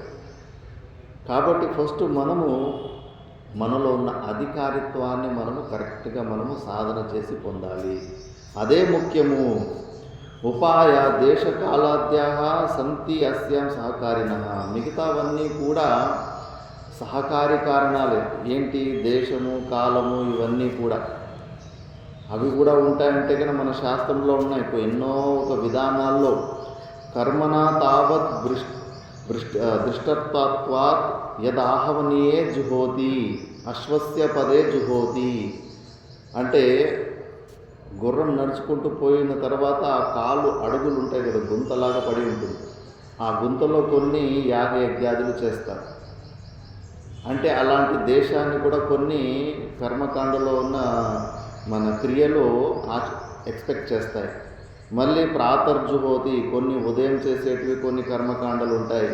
మళ్ళా వసంతే జ్యోతిషామజేత సాయం జుహోతి, కొన్ని ఋతువుల్లో చేసేవి కొన్ని కర్మలు ఉంటాయి. సాయంకాలం చేసేవి కొన్ని ఉంటాయి. కాబట్టి కొన్ని దేశము కాలము కూడా కొన్ని నిమిత్తాలు ఉన్నాయి. కాకపోతే మోక్ష విషయం మళ్ళీ దేశం గురించి కూడా అంతే, శాస్త్రమే చెబుతుంది. యథాదర్శే తథాత్మని యథా స్వప్నే తథా పితృలోకే యథా అప్సు పరీవ తదృశే తథా గంధర్వలోకే ఛాయాతపయోరివ బ్రహ్మలోకే.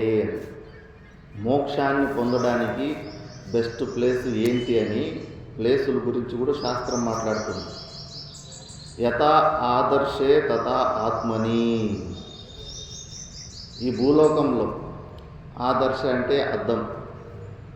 అద్దంలో మన ముఖము, అద్దము శుభ్రంగా ఉంటే మన ముఖం మనం ఎట్లా స్పష్టంగా చూసుకోగలుగుతామో అంతే స్పష్టంగా మనం ఈ భూలోకంలో మన స్వరూపాన్ని మనము చూసుకోవచ్చు. కాకపోతే అద్దం మీద దుమ్ము అవన్నీ ఉంటే ఆ మలినం వల్ల మన స్వరూపాన్ని మనము చూసుకోలేము. అంటే అంతఃకరణ శుద్ధి చేసుకుంటే భూలోకంలో చాలా మంచి ఫెసిలిటీ ఉంది. దేవతలు కూడా తరిస్తూ ఉంటారు భూలోకంలో మాకు జన్మ కావాలని. ఎందుకంటే తొందరగా పని అయిపోతుంది. ఇక్కడ దుఃఖాలు ఎక్కువ ఉంటాయి కాబట్టి వైరాగ్యం చాలా సులభం. పైన భోగం ఎక్కువ ఉంటుంది కాబట్టి వాళ్ళకు వైరాగ్యం ఉండదు. అక్కడ అష్టామలకాచార్యులు ఎంత స్పష్టంగా చెబుతారు. వాళ్ళ గురుగారు శంకరాచార్య భగవాన్ నువ్వు ఎవరు అని చెప్పినప్పుడు ఒక 2 శ్లోకాల్లో ఈ విషయమే చెప్తారు. ముఖాభాసకోదర్పణే దృశ్యమానో ముఖత్వా పృథక్త్వేన నైవాస్తి వస్తు చిదాభాసకోదీషు జీవోపి తద్వత్ స నిత్యోపలబ్ధి స్వరూపోహమాత్మా యథా దర్పణాభావ ఆభాసహానో ముఖం వేత్యతే కల్పనాహీనమేకం నిరాభాసకోధీషు జీవోపి తద్వత్ స నిత్యోపలబ్ధి స్వరూపోహమాత్మా స నిత్యోపలబ్ధి స్వరూపోహమాత్మా స నిత్యోపలబ్ధి స్వరూపోహమాత్మా. 2 శ్లోకాలు చాలా స్పష్టంగా చెప్పేశారు. ముఖాభాసుకో దర్పణే దృశ్యమాని. దర్పణం అంటే అద్దం. అద్దం ముంగుట మనం నిలుచుకున్న బింబ రూపంలో ఉన్న మనము, అద్దము, అద్దం లోపల మన ప్రతిబింబం, ఇలా 3 ఉంటాయి. అలాగే మన లోపల, ఈ శరీరం లోపల బింబ రూపమైన సాక్షి చైతన్యం ఒకటి ఉంది. మనము దాన్ని గమనించలేకపోతున్నాం. ఇప్పుడు పగులు ఎవరన్నా ఈ పుస్తకము దేని ద్వారా చదువుతున్నారో నాయన అని చిన్నపిల్లలు అడిగితే సడన్గా నేను కళ్ళు ద్వారా చదువుతున్నాను అంటారు. సూర్యకిరణాలకి అటెన్షన్నే లేదు. రాత్రిపూట్ల, అమావాస్య రాత్రిపూట కళ్ళు పుస్తకం ఉంటే చదువు నీకు అవుతుందా? సూర్యకిరణాలు కూడా అవసరం కదా. సూర్యుని వెళ్తారు, దాని గురించి అసలు గమనం పోనే పోదు. కేవలం నా కళ్ళు ద్వారా నేను చదువుతున్నానని అక్కడ ఇంతే గమనం పోతుంది, కానీ ఆ సూర్యకిరణాలని అటువైపు అటెన్షన్ పోనే పోదు. అలాగే మన లోపల సాక్షి చైతన్యం అనేది ఒకటి ఉంది. మనం ఆ జీవభావంలోనే ఉంటాం, కానీ ఆ సాక్షి చైతన్యాన్ని గమనించలేకపోతాం. అలాగే మన శరీరంలో కూడా బింబరూప చైతన్యము, ఈ అద్దం ప్లేస్లో ఈ అంతఃకరణం ఉంది, బుద్ధి. నేను జీవుడు అనే భావం ఎక్కడ కలుగుతుంది? మనసు బుద్ధుల్లోనే కలుగుతుంది కదా. అందుకే ఈ మనసు బుద్ధులే మనకు ఆ దర్పణం లాంటివి. ప్రతిబింబ రూపమైన జీవుడు అంతఃకరణం అనే దర్పంలో కనిపిస్తున్నాడు. బింబరూప చైతన్యం కూడా మనలోనే ఉంది. అందుకే యథా దర్పణాభావే ఆభాసహాను. బయట మనము అద్దాన్ని తీసి పక్కన పెట్టేస్తే బింబరూపమైన మనం ఒక్కరే ఉంటాము, కానీ 3 వస్తువులు ఉండవు. బింబరూప చైతన్యము, అద్దము, అద్దంలో ఉన్న ప్రతిబింబం, ఇలా 3 ఉండవు అద్దం తీసి పక్కన పెట్టేస్తే. అలాగే తథాదీవియోగే మనము మన బుద్ధిని, మన అంతఃకరణాన్ని దాన్ని వదులుకుంటే, ప్రతిరోజు సుషుప్తి అవస్థలో దాన్ని కాసేపు వదిలేస్తున్నాం, మనసు బుద్ధుల్ని వదిలేస్తున్నాం, సైడ్ పెట్టేస్తున్నాం, అవే తానంతకు తాను రెస్ట్కి పోతున్నాయి. అక్కడ త్రిపుటి ఎక్కడుంది? మళ్ళీ ఏమీ లేదు, ప్రపంచం లేదు, ఈ శరీరం లేదు. సుషుప్తి అవస్థలో స్వప్నాలు లేని గాఢ నిద్రలో కేవలం బింబరూపమైన మనమే ఉంటాము. నిరాభాసకో దీసు జీవోపి తద్వ. అలాంటి నిత్య స్వరూపమైన ఆత్మను నేను అని గురుగారికి సమాధానం ఇస్తారు. కాబట్టి భూలోకంలో ఇంత చిన్న పని చేసుకుంటే చాలు, ఈ మనసు బుద్ధుల్ని చంపుకుంటే చాలు. ముఖ్యంగా ఆ విచ్చే నేను వాటిని సాక్షి భావంలో మనము చూసేస్తే కానీ వాటికి ప్రాణం పోయినట్టే. కాకపోతే మనం అందులోనే ఉంటాం, అహంభావంలో ఉంటాం. మనసు బుద్ధిలో నేనే మనసు, నా బుద్ధినే నేను అని ఉంటాం, కానీ వాటిని సాక్షి భావంలో చూసేస్తే కన్నా అవి సచ్చినంత పని అయిపోతుంది. ఎందుకంటే మళ్ళా మనకి ప్రతీతి మనకు బాధ పనులు మన ద్వారా ప్రవృత్తి నివృత్తి కర్మలు చేపీలేదు. ఇప్పుడు ఎడారిలో ఇసుక నీళ్ళలాగా కనిపిస్తూ ఉంది, అది సూర్యకిరణాలు అనే నిమిత్తము ద్వారా కనిపిస్తుందని ఆ సత్యాన్ని, ఆ జ్ఞానాన్ని మనం పొందినాం. మనము జ్ఞానాన్ని పొందిన తర్వాత కూడా నీళ్లు కనిపించడం ఆగిపోదు, అది సోపాధిక అధ్యాసం. ఇప్పుడు తాడు పాములాగా కనిపిస్తూ ఉంటుంది, కానీ అక్కడ యథార్థంగా మనము ఆ తాడుని మనము జ్ఞానం పొందిన తర్వాత మళ్ళీ అక్కడ నీకు పాము కనిపించదు, ప్రతీతి కూడా ఉండదు. అది మిథ్యా అని నిర్ణయం చేసుకోవడానికి చాలా ఈజీగా ఉంటుంది. ఎడారిలో ఇసుకే నీళ్ళ రూపంలో సూర్యకిరణాల రిఫ్లెక్షన్ వల్ల కనిపిస్తున్నాయనే సత్యాన్ని జ్ఞానం పొందిన తర్వాత కూడా అవి నీళ్ళులాగా కనిపించడం ఆగవు. ఆ ప్రతీతి అలాగే కనిపిస్తూ ఉంటుంది, అనాది కాలం నుంచి అలాగే కనిపిస్తూ ఉంది. అలాగే ఈ ప్రపంచము కూడా సోపాధిక అధ్యాసమే. నువ్వు ఈ ప్రపంచం మిథ్యా, ఇది అబద్ధం అని నువ్వు జ్ఞానాన్ని పొందిన తర్వాత కూడా ఆ ఎడారిలో నీళ్ళు ఎలాగా ప్రతీతి కనిపిస్తూ ఉంటాయో ఈ ప్రపంచము కూడా నీకు కనిపిస్తూ ఉంటుంది. ఎడారిలో నీళ్ళు ఎప్పటి వరకు కనిపిస్తాయి? ఉదయం నుంచి సాయంత్రం వరకు సూర్యకిరణాలు ఉన్నంతసేపు కనిపిస్తూ ఉంటాయి. ఈ ప్రపంచం ఎప్పటి వరకు కనిపిస్తుంది? మనసు బుద్ధులు, అక్కడ సూర్యకిరణాలు ప్లేస్లో ఇక్కడ మన మనసు బుద్ధులు అంతఃకరణం, ఇది ఉన్నంతసేపు ఈ ప్రపంచము కూడా కనిపిస్తూ ఉంటుంది. నేను జీవుడు అనే భావం కూడా మనకు ప్రతీతిగా ఉంటుంది, ఈ ప్రపంచం కూడా అలాగే కనిపిస్తూ ఉంటుంది. అక్కడ నీళ్లు కనిపిస్తున్నప్పటికీ కూడా మన చేత ప్రవృత్తి కర్మలు చేపించలేకపోయాయి. మనం బకెట్ తీసుకొని నేను నీళ్లు తీసుకురానికి పోలేదు, అక్కడున్న నీళ్లు పైప్ లైన్ వేసుకొని మన పొలాలకు పెట్టుకోవాలని మనకు ఆ యోచన కూడా రాలేదు. ఎందుకంటే మన చేత ప్రవృత్తి కర్మలు చేపించేంత సామర్థ్యాన్ని అది పోగొట్టుపోయింది, అది మిథ్యాన్ని నిశ్చయమైంది. ఈ ప్రపంచంలో కూడా అంతే. మనము జ్ఞానాన్ని పొందిన తర్వాత ఈ ప్రపంచం ప్రతీతి మొత్తం ఇలాగే ఉంటుంది. ఒకేసారి తాడు మీద పాము మాయమన్నట్లు ఈ ప్రతీతి ఒకసారిగా అది పోదది. ఎప్పటి వరకు ఈ ఉపాధి ఉంటుందో, మన మనసు బుద్ధులు యాక్టివ్గా ఉంటాయో, ఈ ప్రపంచ ప్రతీతి కూడా అలాగే కనిపిస్తూ ఉంటుంది. కాకపోతే మన చేత ఇది ప్రవృత్తి నివృత్తి కర్మలు చేపించే సామర్థ్యం కోల్పోతుంది. ఎడారిలో ఉన్న నీళ్లు మన ద్వారా ప్రవృత్తి కర్మలు చేపించే సామర్థ్యాన్ని ఎలా కోల్పోతాయో, ఈ ప్రపంచం కూడా మన ద్వారా ప్రవృత్తి నివృత్తి కర్మలు చేపించే సామర్థ్యాన్ని కోల్పోతుంది. కాబట్టి భూలోకంలో ఒక అంతఃకరణాన్ని కానీ మనము డీల్ చేసుకొని దాని మీద మన పట్టు సాధిస్తే మాత్రం, సాక్షి భావంలో ఉండి దాన్ని చూసే సామర్థ్యాన్ని పొందితే మాత్రం తప్పకుండా మనకు చాలా తొందరగా మనకు మోక్షం లభిస్తుంది. మళ్ళీ పైన పితృలోక స్వర్గాది లోకాల్లో యథా స్వప్నే తథా పితృలోకే, స్వర్గాది లోకాల్లో స్వప్నంలో కూడా మనం ఎన్నో సృష్టి ఇవన్నీ చూస్తూ ఉంటాం. అక్కడ జాగ్రత్త అవస్థలో ఉన్న ఇంత క్లారిటీగా స్వప్నంలో కనిపేది కొద్దిగా బ్లర్గా ఉంటుంది ఇమేజ్. ఇప్పుడు గుర్తుకు తెచ్చుకున్నా కూడా మరీ మొత్తం అంతా మనకి గుర్తుకు రాదు. అంటే పైనున్న లోకాలలో కూడా ఆత్మజ్ఞానాన్ని పొందడానికి అనుకూలత లేదు. అందుకే దేవతలు కూడా భూలోకానికి రావాలని కోరుకుంటూ ఉంటారు. ఎందుకంటే వాళ్ళకు పుట్టుకతోనే బ్రహ్మ విద్య ఉంటుంది. అనిమా గరిమాది సిద్ధులు ఈ బ్రహ్మ విద్య ఇన్బిల్ట్ సాఫ్ట్వేర్ లాంటిది. ఆ జ్ఞానం ఉన్నప్పటికీ కూడా వాళ్ళు ఆ కృతకృత్యతను పొందలేకపోతుంటారు. ఎందుకంటే అక్కడ ఉన్న ప్లాట్ఫారము విపరీతమైన భోగాలతోటి నిండి ఉంటుంది. కాబట్టి వాళ్ళకు వైరాగ్యం అనేది దొరకదు అక్కడ. కాబట్టి ఆ పైనున్న లోకాల్లో సాధన చేసుకోవడం చాలా కష్టం. లేకపోతే యమధర్మరాజు నచికేతునికి గురువు బ్రహ్మ విద్యను బోధించాడు.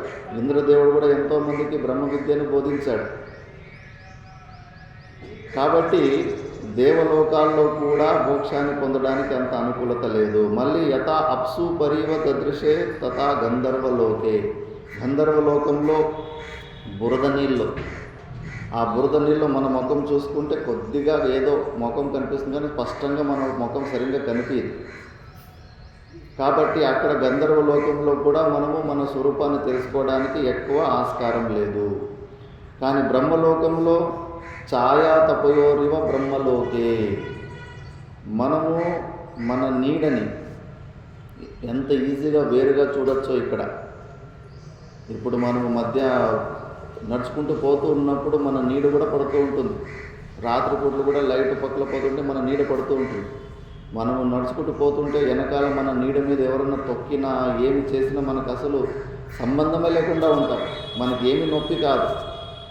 నేను వేరు నా నీడ వేరు అని ఎంత స్పష్టంగా మనకు జ్ఞానం ఉంటుందో, బ్రహ్మలోకానికి పోయిన వెంబడే శరీరం ఒకటే శరీరం ఉన్నప్పటికీ ఈ శరీరంలో ఆత్మతత్వం ఏంటి అనాత్మతత్వం ఏంటి అని అంత స్పష్టంగా వివేకం కలుగుతుంది. ఆ ప్లాట్ఫారమే అలాంటిది. కానీ భూలోకంలో ఆ ఫెసిలిటీ లేదు మనకు. ఈ శరీరంలో మిక్సప్లో ఉన్నాం.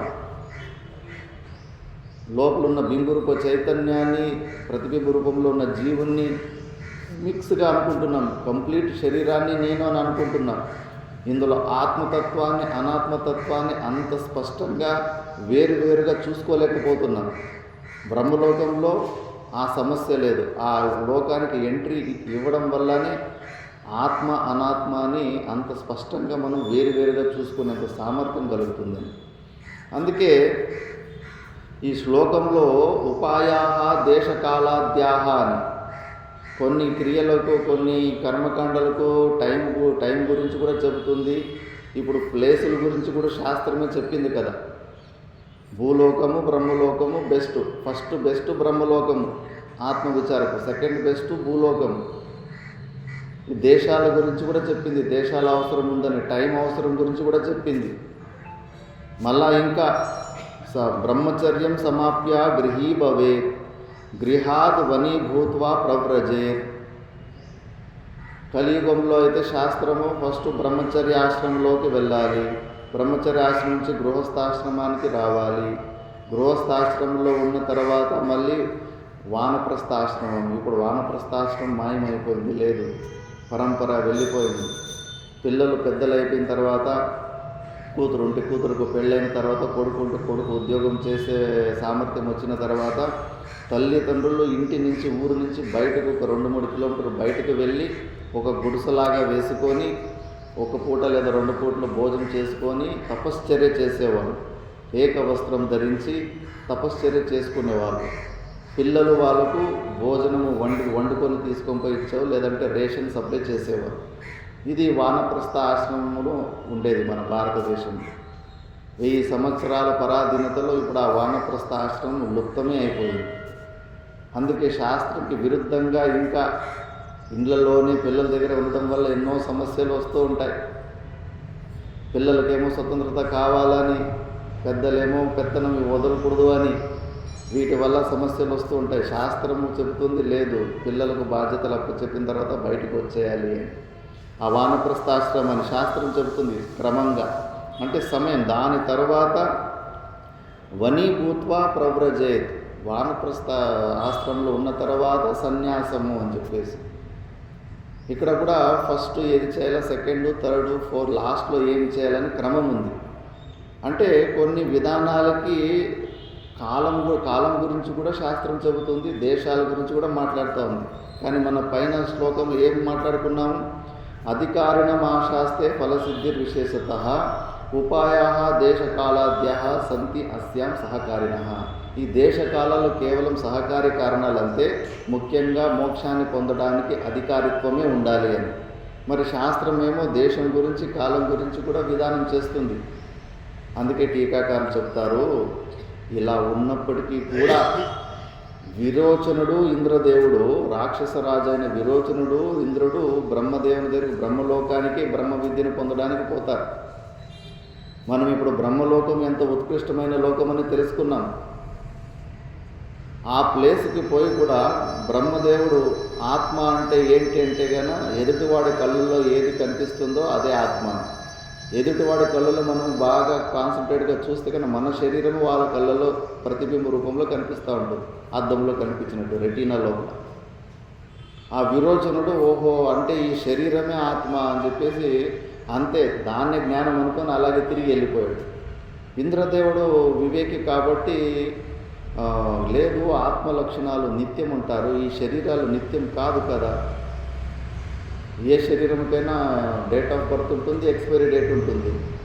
కాకపోతే ఈ శరీరం ఆత్మ అవడానికి వీలు కదని మళ్ళీ తిరిగి వెళ్ళి బ్రహ్మదేవ దగ్గర ఒక 2-3 సార్లు అలా తిరిగి వెళ్ళి నిజమైన ఆత్మజ్ఞానాన్ని పొందుతాడు. ఇప్పుడేమో శాస్త్రము ప్లేసు బ్రహ్మలోకము చాలా మంచి ప్లేసు, అక్కడ పోతే కన్నా మనం జ్ఞానాన్ని ఈజీగా పొందొచ్చు అని చెప్పింది. మరి విరోచనుడు ఎందుకు పొందలేకపోయాడు? అందుకే ఎక్సెప్షనల్ కేసెస్ ఉంటాయి. మళ్ళీ టైం గురించి ఇదే జాబాలోపనిషత్తులో యది వా ఇతరత బ్రహ్మచర్యాదేవ ప్రవ్రజేత్ గృహాద్వా వనాద్వా యద్ అహరేవ విరజేత్ తద్ అహరేవ ప్రవ్రజేత్. సన్యాసం లాస్ట్లోనే తీసుకోవాలని క్రమం ఉంది. ఫస్ట్ బ్రహ్మచార్యాశ్రమం, గృహస్థాశ్రమం, వానప్రస్థం, తర్వాత లాస్ట్లో సన్యాసం అని అక్కడ టైం విధానం ఉంది. కాకపోతే అదే ఉపనిషత్తు చెబుతుంది, నీకు అత్యంత వైరాగ్యం వచ్చిన రోజు యద్ అహరేవ విరజేత్ తద్ అహరేవ ప్రవ్రజేత్, అప్పుడు నువ్వు ఏ బ్రహ్మచర్య స్థితి నుంచి కూడా నువ్వు సన్యాసం తీసుకోవచ్చు. శంకరాచార్యుల భగవానులు తీసుకోలేదా? గృహస్థాశ్రమంలో ఉంటాడు బుద్ధ భగవానుడు. 20 రోజుల కొడుకు రాహుల్ అని కొడుకు భార్యని మొత్తము ఆ సమయంలో వదిలిపెట్టి గృహస్థాశ్రమం నుంచి కూడా సన్యాసం వైపు వచ్చేసాడు. వానప్రస్థం నుంచి కూడా ఎంతోమంది వచ్చేస్తారు. వైరాగ్యం ఎప్పుడో చాలా గాఢంగా ఉన్నప్పుడు ఎప్పుడైనా నువ్వు ఆ సన్యాసం తీసుకోవచ్చు. అందుకే ఈ దేశకాలన్నీ కూడా సహకారి కారణాలంతే ముఖ్యం కాదు. ముఖ్యంగా నీకు మోక్షాన్ని పొందాలి అంటే నీకు అధికారిత్వమే ఉండాలి. అందుకే అతో విచార కర్తవ్యో జిజ్ఞాసోరాత్మ వస్తున సమాసాద్యదయా సింధుం గురుం బ్రహ్మ విదుత్తమం. అందుకే మనము విచారము చేయాలి. తప్పకుండా విచారానికి మహత్వ బుద్ధిని ఇవ్వాలి. ఆత్మ వస్తువుని తెలుసుకోవాలనుకుంటే దయాసింధు అయిన గురు దగ్గరికి వెళ్ళాలి. దత్తాత్రేయ భగవానుడు గురుగీతలో కూడా ఉంటుంది. గుకారః గురు అంటే ఎవరు అని. గుకారః అంధకారః స్యాత్ రుకారః తన్నిరోధకః అంధకార నిరోధిత్వాత్ గురురిత్యవిధీయతే అని. గు అంటే అంధకారమని, రు అంటే అంధకారాన్ని నివారించేది. అంధకారాన్ని నివారించడం వల్ల గురువు అని పేరు. మరి రాత్రిపూట్ల అంధకారం ఉన్నప్పుడు టార్చ్ లైట్లు, దీపాలు ఇవి కూడా అంధకారాన్ని నివారిస్తాయి కదా. మరి అవి కూడా గురువులా అంటే లేదు. ఇక్కడ లక్ష్యార్థాన్ని తీసుకోవాలి. అంధకారానికి అజ్ఞానికి సిమిలారిటీస్ ఉంటాయి. ఏంటి అంటే అంధకారము కూడా భయాన్ని ఉత్పన్నం చేస్తుంది. ఆ భయము వల్ల మనకు దుఃఖం వస్తూ ఉంటుంది. అంధకారంలో కింద గుంత ఉందో, పాము ఉందో, తేలుందో మనకు అర్థం కాదు. భూత ప్రేతాలు ఉన్నాయో మనకు అర్థం కాదు. భయం ఉత్పన్నం అవుతూ ఉంటుంది. అజ్ఞానం వల్ల కూడా భయపడుతూనే ఉన్నాం. నేను ఎవరు, ఎక్కడి నుంచి వచ్చాను, ఈ శరీరము షడ్భావ వికారాలకి గురి అవుతూ ఉంది. వృద్ధత్వ సంభావన దుర్దశాం. వృద్ధావస్థ వస్తుంటే ఇంకా పరాధీనత, డిపెండెన్సీ పెరుగుతూనే పోతూ ఉంది. నా స్థితి ఏమవుతుంది, నన్ను ఎవరు చూసుకుంటారు, ఈ శరీర నిర్వహణ ఎలా జరగాలి, ఈ శరీరం ఈ జన్మ తర్వాత నెక్స్ట్ జన్మ మళ్ళీ నాకు ఎలాంటి జన్మ వస్తుంది. గడుగున మనము అజ్ఞానం వల్ల భయపడుతూనే ఉన్నాం. మన స్వరూప అజ్ఞానం వల్ల మనము ప్రతిరోజు ప్రతి క్షణము భయపడుతూనే ఉన్నాము. కాబట్టి మరి ఈ భయము ద్వారా మనకు దుఃఖం వస్తుంది. అందుకే గురువు జ్ఞానము ద్వారా, అక్కడ ప్రకాశము ద్వారా అంధకారాన్ని దూరం చేసినట్టు ఇక్కడ గురువు జ్ఞానము ద్వారా అజ్ఞానాన్ని దూరం చేసేవాడే గురువు అని. శిష్యుడి అజ్ఞానాన్ని జ్ఞానము ద్వారా తొలగించేవాడే గురువు అని ఈ శాస్త్రం చెబుతుంది. అందుకే అలాంటి గురువుల్ని ఆశ్రయించి మనము విచారణ చేయాలి. మేధావి పురుషో విద్వాన్ ఊహాపోహ విచక్షణః అధికార్యాత్మ విద్యాయా ముక్తలక్షణ లక్షితః. అధికారి ఎవడంటే మేధావి ఉండాలి శిష్యుడు, విద్వానుడై ఉండాలి, ఊహాపోహ విచక్షణుడై ఉండాలి, గ్రాస్పింగ్ పవర్ చాలా స్ట్రాంగ్గా ఉండాలి. ఆత్మ విద్యాయా ముక్త లక్షణ అధికారి అని. అందుకే విద్వత్వానికి స్టార్టింగ్లో అంత స్తుతి చేశారు.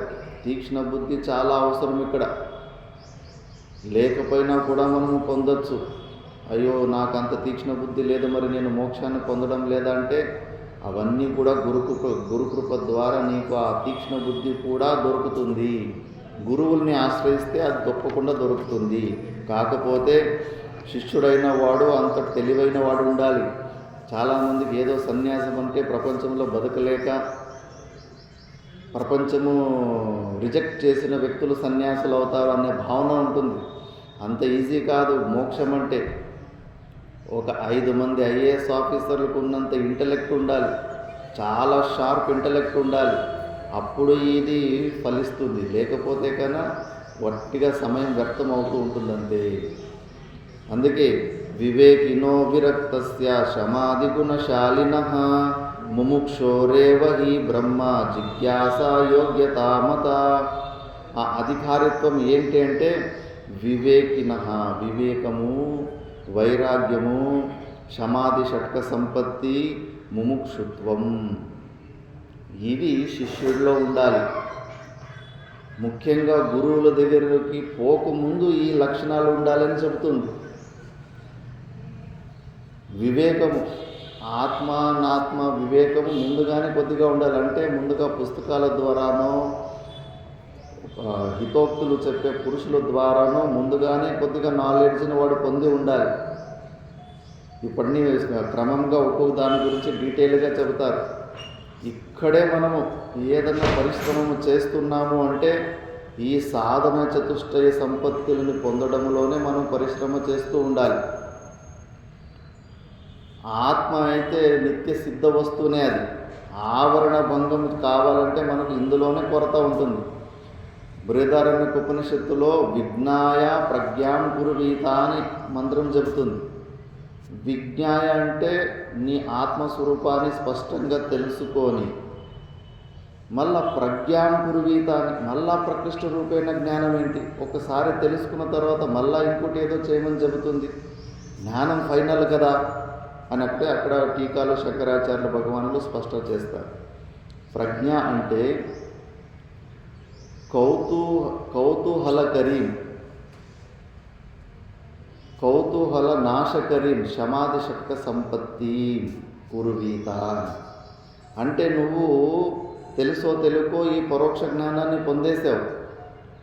సాధన చతుష్టయ సంపత్తి పూర్తిగా 100% లేకపోయినా కొద్దిగా పర్సంటేజ్ ఉండడం వల్ల నువ్వు ఈ విషయాన్ని తెలుసుకున్నావు. కానీ నీకు ఇప్పుడు అది కృతకృత్యత వస్తలేదు. ధన్యోహం అలం బుద్ధి వస్తలేదు. ఎనఫ్ ఈజ్ ఎనఫ్ అని, ఇంకా చాలు, నేను చేయాల్సింది చేశాను, పొందాల్సింది పొందేశాను అని ఆ నిర్వికల్ప సమాధి స్థితికి ఆ నీ స్వరూపంలో నిలబడలేకపోతున్నావు. ఎందుకంటే నీలో ఇదే పెండింగ్ ఉంది. అందుకే నువ్వు మళ్ళా క్యూరియాసిటీ ఇంకా పోవడం లేదు. కౌతూహల రాహిత్యం జీవన్ముక్తస్య లక్షణం. ఏ ప్రకారమైన క్యూరియాసిటీ కూడా లేకుండా నీ స్వరూపంలో నిలబడి ఉండాలి. ఒక చిన్న సంశయం కూడా ఉండకూడదు. అందుకే గో బ్యాక్ టు పెవిలియన్. మళ్ళీ అక్కడికే సాధన చతుష్టయ సంపత్తిలోనే పో. అక్కడ ఏదో పెండింగ్ ఉంది, దాన్ని సరిగ్గా చేసుకో. అది పూర్తి అయితేనే నీకు ఈ జ్ఞానం ఫలీభూతం అవుతుంది. లేకపోతే కానీ ఈ పరోక్ష జ్ఞానంలోనే ఉండాల్సి ఉంటుంది. అది అపరోక్ష జ్ఞానంగా అది మారదు అని అక్కడ మళ్ళా దీని గురించి చెబుతారు.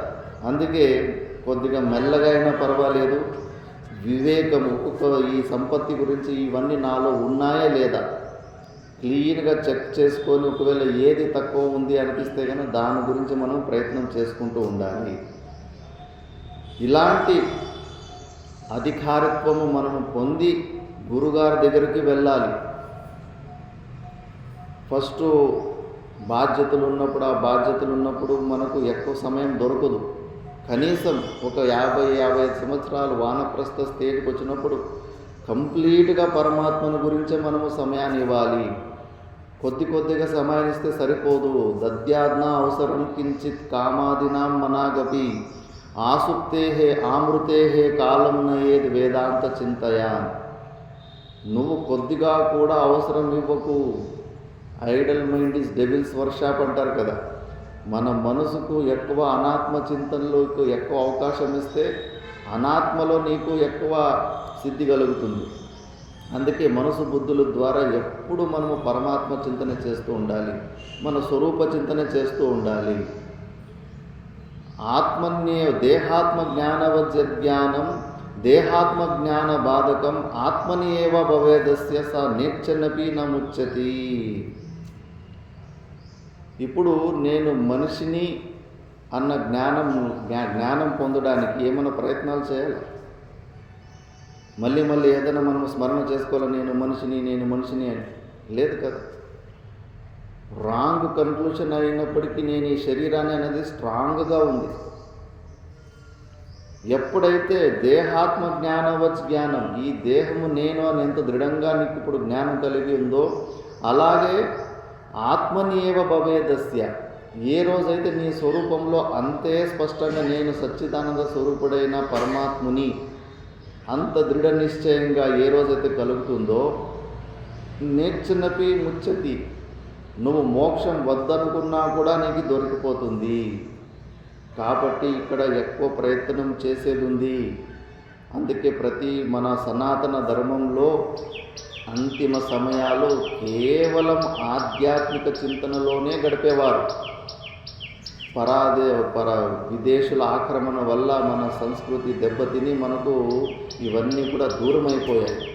కాబట్టి ఈ అధికారిత్వాన్ని పొంది గురువుల దగ్గరికి పోయి మనము మంచిగా సాధన చేసుకోవాలని చెబుతుంది. సాధన అన్యత్ర చత్వారి కథితాని మనీషిభిః యేషు సత్స్వేవ సన్నిష్ట యదభావేన సిద్ధ్యతి. సాధనాన్యత్ర చత్వారి. ఇప్పుడు ఏం చెప్పాము? వివేకము, వైరాగ్యము, సమాధి, షట్క సంపత్తి, ముముక్షుత్వం. ఇవి నాలుగే. ఇవి మంచి సాధనలు. ఇవి మనీషిభి అంటే జీవన్ముక్త పురుషుల ద్వారా, శాస్త్రము ద్వారా కూడా చెప్పబడినాయి. ఇవి ఉంటేనే మనకు మోక్షం వస్తుంది. ఇవి లేకపోతే మోక్షం రాదు. ఇవన్నీ ఎవరు డిసైడ్ చేశారండి? ఇదే అధికారిత్వం, ఇదే ఎలిజిబిలిటీ క్రైటీరియా అని అంటే శాస్త్ర ప్రమాణం ఉంది. వివేకం న జాయతే మ్రియతే వా విపశ్చిత్ ఇత్యాది శృతిభిః ఆత్మనః నిత్యత్వం అనాత్మనః అనిత్యత్వం చ బోధయతి ఇది వివేకాలంబిక. భాష్యకార భగవానులు ఓన్ ఒపీనియన్ ఒక్కటి కూడా చెప్పరు. ఏదన్నా శాస్త్రము ప్రమాణం ఉంటేనే దాని గురించి చెబుతారు. పర్సనల్ ఒపీనియన్కి అవకాశమే ఇవ్వరు. అది ఎప్పటికీ ప్రణామం కాదు. ఏదన్నా మనం చెబుతున్నామంటే దానికి శాస్త్రం, వాక్యం ఒకటి సపోర్ట్ స్టేట్మెంట్ ఉండాలి. అప్పుడే అది పరమ ప్రమాణము. అందుకే చూడండి, వివేకం గురించి శాస్త్రమే చెబుతుంది ఇది ఉండాలని చెప్పేసి. మళ్ళీ వైరాగ్యము నవా అరే పత్యు కామాయ ఇత్యారంభ బృహదారణ్యక ఉపనిషత్తు.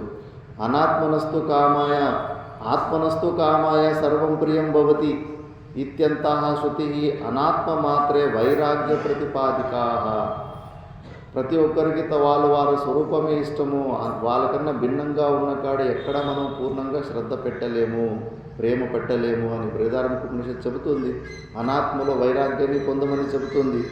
మళ్ళీ శాంతో దాంత ఉపరతి తితిక్షు సమాహిత శ్రద్ధావిత్తో భూత్వా ఆత్మని ఏవ ఆత్మానం పశ్యేత్. బృహదారణ్యక ఉపనిషత్తు సమాధి, షట్క సంపత్తుల గురించి చెబుతుంది.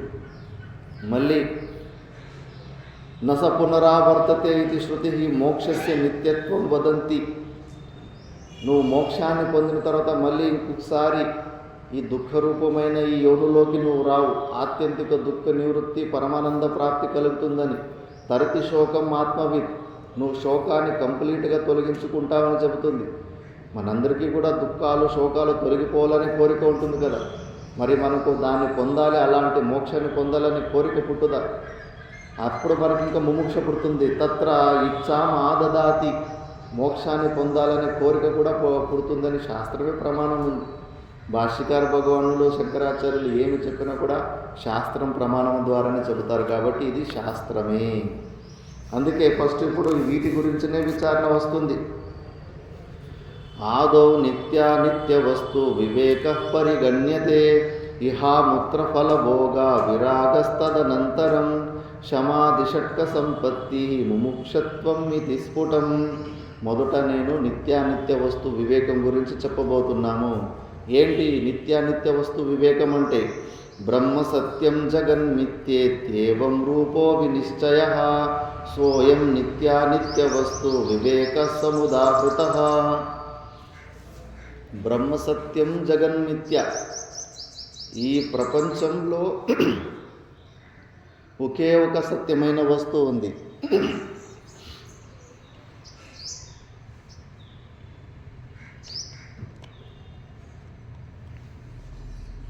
అది పరమాత్ముడే.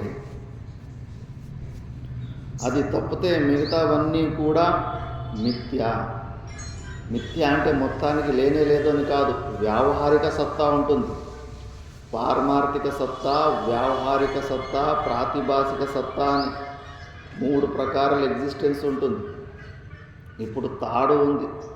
తాడు మనకు పాములాగా కనిపించింది. కాసేపటికి పాము ఉంది కదా అక్కడ. దాన్ని ప్రాతిభాసిక సత్తా అంటారు.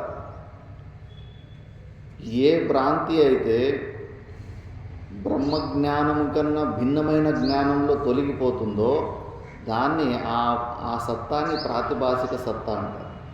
ఇప్పుడు అక్కడ తాడు కింద పడితే మనకు పాములాగా భ్రాంతి రూపంలో కనిపిస్తూ ఉంది. ఆ భ్రాంతి నివృత్తి కావాలంటే మనకు బ్రహ్మజ్ఞానం అవసరం లేదు. అక్కడున్న తాడు జ్ఞానం అయితే చాలు. దగ్గరికి వెళ్ళి ఓహో ఇది పాము కాదు ఇది తాడు అనే జ్ఞానం పొందితే చాలు. అక్కడ పాములాగా కనిపిస్తున్న ఆ వస్తువు నివారణ అయిపోతుంది. బ్రహ్మజ్ఞానం కన్నా భిన్నమైన జ్ఞానంలోనే ఆ భ్రాంతి తొలగిపోయింది కాబట్టి అది ప్రాతిభాసిక సత్తా. కాసేపు ఆ పాముకు ఏది ప్రతీతి ఉందో. స్వప్నంలో కూడా అంతే. జాగ్రత్త అవస్థకు వచ్చిన వెంబడే ఆ స్వప్నంలో ఉన్న సత్యత్వ బుద్ధి కూడా వెళ్ళిపోతుంది. మిథ్యాత్వ నిశ్చయం అయిపోతుంది. బ్రహ్మజ్ఞానం వల్లనే ఏ భ్రాంతి నివారణ అవుతుందో దాన్ని వ్యావహారిక సత్తా అంటారు. ఈ కనిపిస్తున్న ప్రపంచము, నేను ఈ శరీరం అనే భావన, ఇది కేవలం మనలో ఉన్న బ్రహ్మజ్ఞానాన్ని పొందిన తర్వాతే ఇది నివారణ అవుతుంది. కాబట్టి ఇది వ్యావహారిక సత్తా ఉంది. ఎలా అర్థం చేసుకోవాలంటే, కొద్దిగా బంగారం అనేది సత్యం, నెక్లెసు, బ్రేస్లెటు, గాజులు ఇవన్నీ కూడా మిథ్యా. అంటే వాస్తవంగా దీని నిజమైన స్వరూపము పరమ బంగారమే. ఆ బంగారంనే మనము ఇప్పుడు కొత్తగా నెక్లెస్, బ్రాస్లెట్ అని పేర్లు పెట్టుకుంటున్నాం. మట్టి అనేది ఒకటే సత్యం, కాకపోతే దాన్ని కుండ అని, ప్లేట్ అని, మట్టితోటి చేసిన ఇటుక అని అనేక పేర్లు పెట్టుకుంటున్నాం. అక్కడ కుండ అనేది కొత్తగా వస్తువు ఏమీ లేదు. అస్థి, భాతి, ప్రియ, నామ, రూప, ఈ 5 అన్ని వస్తువులలో ఉంటాయి. ఏ వస్తువుని తీసుకున్నా కుండ ఎగ్జిస్ట్ ఉంది, కుండ జ్ఞానము ఉంది, అది ఎవరికొకరికి ప్రియంగా ఉంటుంది. ఈ అస్థి, భాతి, ప్రియ, సత్తు, చిత్తు, ఆనందం అనేది అన్నిట్లోనూ కామన్గా ఉంటుంది. నామరూపాలు మాత్రము మిథ్యా. అవి సపరేట్గా ఏదో కొత్త వస్తువులు కాదు, మనం కల్పించుకుందంతే వ్యావహారిక సత్తంలో. ఇప్పుడు మట్టి లేకుండా మా మట్టిని మేము తీసుకుంటాము, మీ నామము, మీ షేపు, మీ రూపాలను మీరు ఎక్కడైనా పెట్టుకోండి అంటే వాళ్ళు ఎక్కడ పెట్టుకోలేరు. ఉపాదాన కారణమైన మట్టి లేకుండా నామరూపాలకి అస్తిత్వమే లేదు. కాబట్టి ఆ నామరూపాలు కేవలం మిథ్యా. అలాగే ఈ ప్రపంచంలో ఉన్నది పరమాత్ముడే. ఆ పరమాత్ముడే లక్షల వెరైటీ రూపంలో, బిల్డింగ్ రూపంలో, మైక్ రూపంలో, టేబుల్ రూపంలో, పుస్తక రూపంలో, రకరకాల జీవుల రూపంలో కనిపిస్తున్నాడు. మనం చూసుకుంటున్నాం ఆ పరమాత్మని. ఉన్నది ఒకటే వస్తువు, సత్యమైన వస్తువు. ప్రతి ఒక్క వస్తువులో కూడా సత్తు, చిత్తు, ఆనంద స్వరూపం అనేది కామన్గా ఉంది, అస్థి, భాతి, ప్రియ అనేది. ఈ నామరూపాలు మాత్రము కేవలము మనం వ్యవహారానికి పెట్టుకున్న పేర్లంతే. కాబట్టి బ్రహ్మ ఒక్కటే సత్యం ఉంది, నామరూపమైన ఈ జగత్తు సత్యం కాదు. ఈ జ్ఞానం ఎవరికైతే ఉంటుందో సోయం నిత్యానిత్య వస్తు వివేక, ఇదే నిత్యము అనిత్యము వివేకం అంటారు. ఏ వస్తువు పేరన్నా చెప్పండి, దానికి డేట్ ఆఫ్ బర్త్ ఉంటుంది, ఎక్స్పైరీ డేట్ ఉంటుంది. చాలా పెద్దదంటే స్పేసు, దానికి వ్యాలిడిటీ ఎక్కువ ఉంది అనుకుంటాం. అది కూడా కల్పాదిలో పుట్టి కల్పాంతంలో ప్రళయకాలంలో స్పేస్ కాన్సెప్ట్ కూడా ఉండదు. కాబట్టి మళ్ళీ కేవలము అనిత్యము అని చెబితే కూడా, ఇప్పుడు గ్యాస్ సిలిండర్లు ఒక అంగడిలో 10 ఉన్నాయి, ఇంకా చాలా తక్కువ ఉన్నాయి. కొద్దిగా లేట్ అయిపోతే మళ్ళీ దొరకవు, అంటే టెంపరరీ కాసేపటికే ఉంటాయని చెప్పిన తర్వాత ఇంకా దాన్ని తొందరగా పొందాలని మనకు కోరిక పుడుతుంది. అందుకే కేవలం అనిత్యం అని చెప్పడం లేదు ప్రపంచంలో. మిథ్యా కూడా, వాస్తవికంగా ఇది లేని ప్రపంచము ఉన్నట్టు కనిపిస్తూ ఉంది. కాబట్టి ఈ వివేకం ఎవరికైతే ఉంటుందో దీన్నే నిత్యానిత్య వస్తు వివేకం అంటారు, దీన్నే తత్వ వివేకం అంటారు. వివేకం అంటే ప్రతికీకరణం. బియ్యంలో రాళ్ళు మిక్స్ అయి ఉంటాయి, 4-5 వస్తువులు మిక్స్ అయి ఒక దాంట్లో ఉంటే వాటిని వేరువేరుగా తీసి వేరువేరుగా తెలుసుకోవడాన్ని వివేకం అంటారు. ఇక్కడ తత్వ వివేకము. తత్వం అంటే ఏంటి? తస్య భావః తత్వం. శాస్త్రంలో మహావాక్యాలు ఉంటాయి, తత్వమసి అనే మహావాక్యాలు. అందులో తత్ శబ్దం వచ్చేసి పరమాత్మక వాచకమై ఉంటుంది. అంటే పరమాత్మని పేరు తత్ అని. ఆ పరమాత్మని భావం, తస్య భావం తత్వం అని. ఆ పరమాత్మని వివేక, తత్వ వివేకం అంటే ఆ పరమాత్మని, ఆత్మ అనాత్మ వివేకము అని. ఆ నిత్య రూపమైన పరమాత్ముడు మనలోనే ఉన్నాడు. ప్రతిరోజు నేను లేను అనే అనుభవం మనకు ఎప్పుడూ లేదు. నిన్న పగలేం జరిగిందో తెలుసు, స్వప్నంలో ఏం జరిగిందో తెలుసు, సుషుప్తి అవస్థలో స్వప్నాలు రాలేదన్న విషయం కూడా తెలుసు. ఈ గుడి లోపలికి ఎవరన్నా రాలేదు అని చెప్పడానికి ఇక్కడ ఎవరన్నా ఒక వ్యక్తి ఉంటేనే కదా చెప్పగలడు. సుషుప్తి అవస్థలో స్వప్నాలు రాలేదనే విషయము చెప్పడానికి నువ్వు అక్కడ ఉన్నావు కాబట్టి లేచిన తర్వాత నువ్వు చెప్పగలుగుతున్నావు. 3 అవస్థల్లో కంటిన్యూస్గా ఉన్నాం. అనాది కాలం నుంచి మనం కంటిన్యూస్గానే ఉన్నాం.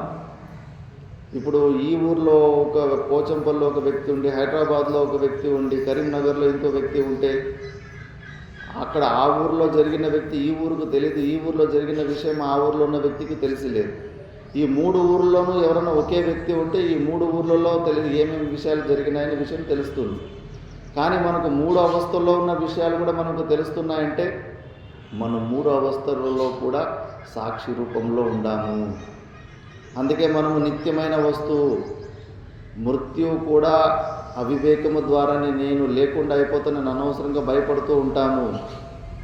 ఈ శరీరంతో తాదాత్మ్యం పెట్టుకొని ఈ శరీరము వియోగం కలుగుతుంటే నేనే లేకుండా అయిపోతానని అనవసరంగా మోహం వల్లనే చాలా దుఃఖాన్ని పొందుతాము. మృత్యు సమయంలో సహస్రవృశ్చిక దంష్ట అంటారు. 1000 తేళ్ళు ఒక్కసారి కరిస్తే ఎంత నొప్పి వేస్తుందో అంత నొప్పి వేస్తుందంట. ఒకవేళ నీకు ఈ శరీరమే నేను అనే భావన ఉండి ప్రాణము పోయేటప్పుడు కేవలం మోహమే. అదే ఈ శరీరం నేను కాదని ఆ మోహాన్ని తెంచుకుంటే ఇంకా పరమానందం అవుతుంది. ఎక్స్ట్రా లగేజ్ ఈ శరీర సంగతం అనవసరంగా మోస్తూ ఉన్నాను, ఇది రాలిపోయింది, ఇంకా హాయిగా అనిపిస్తూ ఉంటుంది జీవన్ముక్త పురుషులు. అందుకే వాలంటరీగా ముందుగానే కొంతమంది శరీరాన్ని వదిలిపెట్టేస్తూ ఉంటారు. కాబట్టి మనం అలాంటి నిత్య స్వరూపము అనే వివేకాన్ని మనము పొందాలి. మళ్ళీ వైరాగ్యం అంటే ఏంటి? తద్వైరాగ్యం జుగుప్సాయ దర్శన శ్రవణాదిభిః దేహాది బ్రహ్మ పర్యంతే యనిత్యే భోగ్య వస్తుని. ఇహ అముత్ర ఈ లోకంలో మళ్ళా పైనున్న ఆనుశ్రవికమైన స్వర్గాది లోకాలలో 2 లోకాలలో కూడా మనము వైరాగ్యాన్ని పొందాలని శాస్త్రం చెబుతూ ఉంటుంది. ఊరికే వైరాగ్యాన్ని పొందాలి, డిటాచ్మెంట్ పొందాలంటే కన్నా ఎలా? అంత ఈజీగా మనసు ఒప్పుకోదు కదా. ఇప్పుడు మనసుకు విషయాలలో ఆసక్తి ఉంది. విషయం అంటే ఏంటి అంటే శరీర ఇంద్రియ భిన్నత్వే సతి ఉపభోగ సాధనత్వం విషయత్వం అని. మన శరీర ఇంద్రియాలకి భిన్నంగా ఉండి ఏదైతే ఉపభోగ సాధనంగా మనకు కనిపిస్తూ ఉంటుందో అదే మనకు విషయము. నడుచుకుంటూ పోతూ ఉంటే అక్కడ పేపర్లు అవి ఇవి ఎన్నో వస్తువులు పడి ఉంటాయి, అవన్నీ మన విషయాలు కాదు. గడ్డి కూడా మన విషయం కాదు, గడ్డి పశువుల విషయం. ఏ వస్తువులలో ఈ వస్తువు నేను పొందితే నాకు ఈ వస్తువు వల్ల నాకు ఆనందం లభిస్తుంది అనే సంభావన బుద్ధి ఉంటుందో అదే మనకు విషయం. మరి మన ఇంద్రియాలన్నీ కూడా ప్రతి ఒక్క ఇంద్రియం ఆ విషయాల్లో వాటికి స్ట్రాంగ్ కన్ఫర్మేషన్ ఉంది. లడ్డు తినడం వల్ల నాకు ఆనందం వస్తుంది, మంచి మంచి ప్లేసులు మంచి మంచి సీనరీలు చూడడం వల్ల నాకు ఆనందం వస్తుంది, మంచి మంచి పాటలు అవి వింటే నా చెవులకు శ్రవణేంద్రియానికి ఆనందం వస్తుందని ఇంద్రియాలన్నిటికీ ఆ విషయాలలో స్ట్రాంగ్ కన్ఫర్మేషన్ ఉంది. ఈ వస్తువుల వల్ల నాకు ఆనందం 100% దొరుకుతుందని. అలా ఉన్నప్పుడు మరి ఎలా మనం వైరాగ్యాన్ని పొందడానికి అవుతుంది? కేవలం మనం ఆర్డర్ ఇచ్చినంత మాత్రాన మనసు ఒప్పుకోదు. అందుకే శాస్త్రం చెబుతుంది ఇక్కడ నువ్వు విచారణ చేయాలి. అజ్ఞానం వల్ల నీకు ఆ విషయాలలో అలా కనిపిస్తూ ఉంది.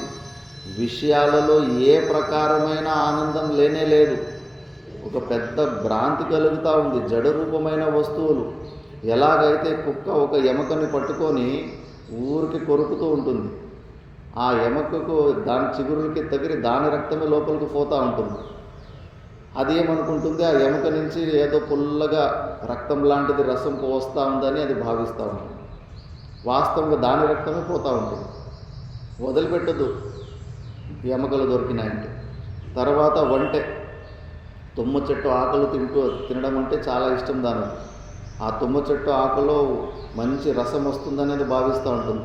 దానికి ఉన్న ముళ్ళు దాని నాలుక కూర్చుకొని దాని నాలుకలో నుంచినే ఆ రసం పోతూ ఉంటుంది లోపల. అలాగే మనము కూడా మనలోనే ఆనందం ఉంది, మనలో ఉన్న ఆనందమే ఆ విషయంలో వ్యక్తమవుతుంది అంతే. అదొక పెద్ద ట్రిక్ అది. బయట విషయాలలో అసలు ఆనందం లేనే లేదు. శంకరాచార్యుల భగవానులు సుఖస్య గంధమపి నాస్తి, సుఖము వాసన కూడా లేదు, ట్రేసెస్ కూడా లేవు బయట విషయాలలో. ఇంత పెద్ద మోసం చేస్తుంది మన మనసు. బయట విషయాలలో ఆనందం ఉంది. దాన్ని ఎలా మనము ఇప్పుడు వైరాగ్యం పొందడమే చాలా కష్టము కాబట్టి వైరాగ్యాన్ని పొందకుండా పోతే ఈ శరీరంతో ఉన్న తాదాత్మ్యం తెంచుకోవాలని మనకు అనిపించదు. ఇంకా ఈ శరీరంలోనే ఉండాలనిపిస్తూ ఉంటుంది. కాబట్టి ఆ వైరాగ్యాన్ని ఎలా పొందాలని మనము సాయంత్రం సత్రంలో మనం విచారణ చేసుకుందాము. ఇది చాలా ఇంపార్టెంటు. సాయంత్రం క్లాసును ఎవరు మిస్ చేయకండి. ఇంతటితోటి ఈ యొక్క నా వాక్యాన్ని నేను విరమిస్తున్నాను. ఓం సహనా భవతు సహనో భునక్తు సహ వీర్యం కరవావహై తేజస్వినావధీతమస్తు మా విద్విషావహై. ఓం శాంతి శాంతి శాంతి.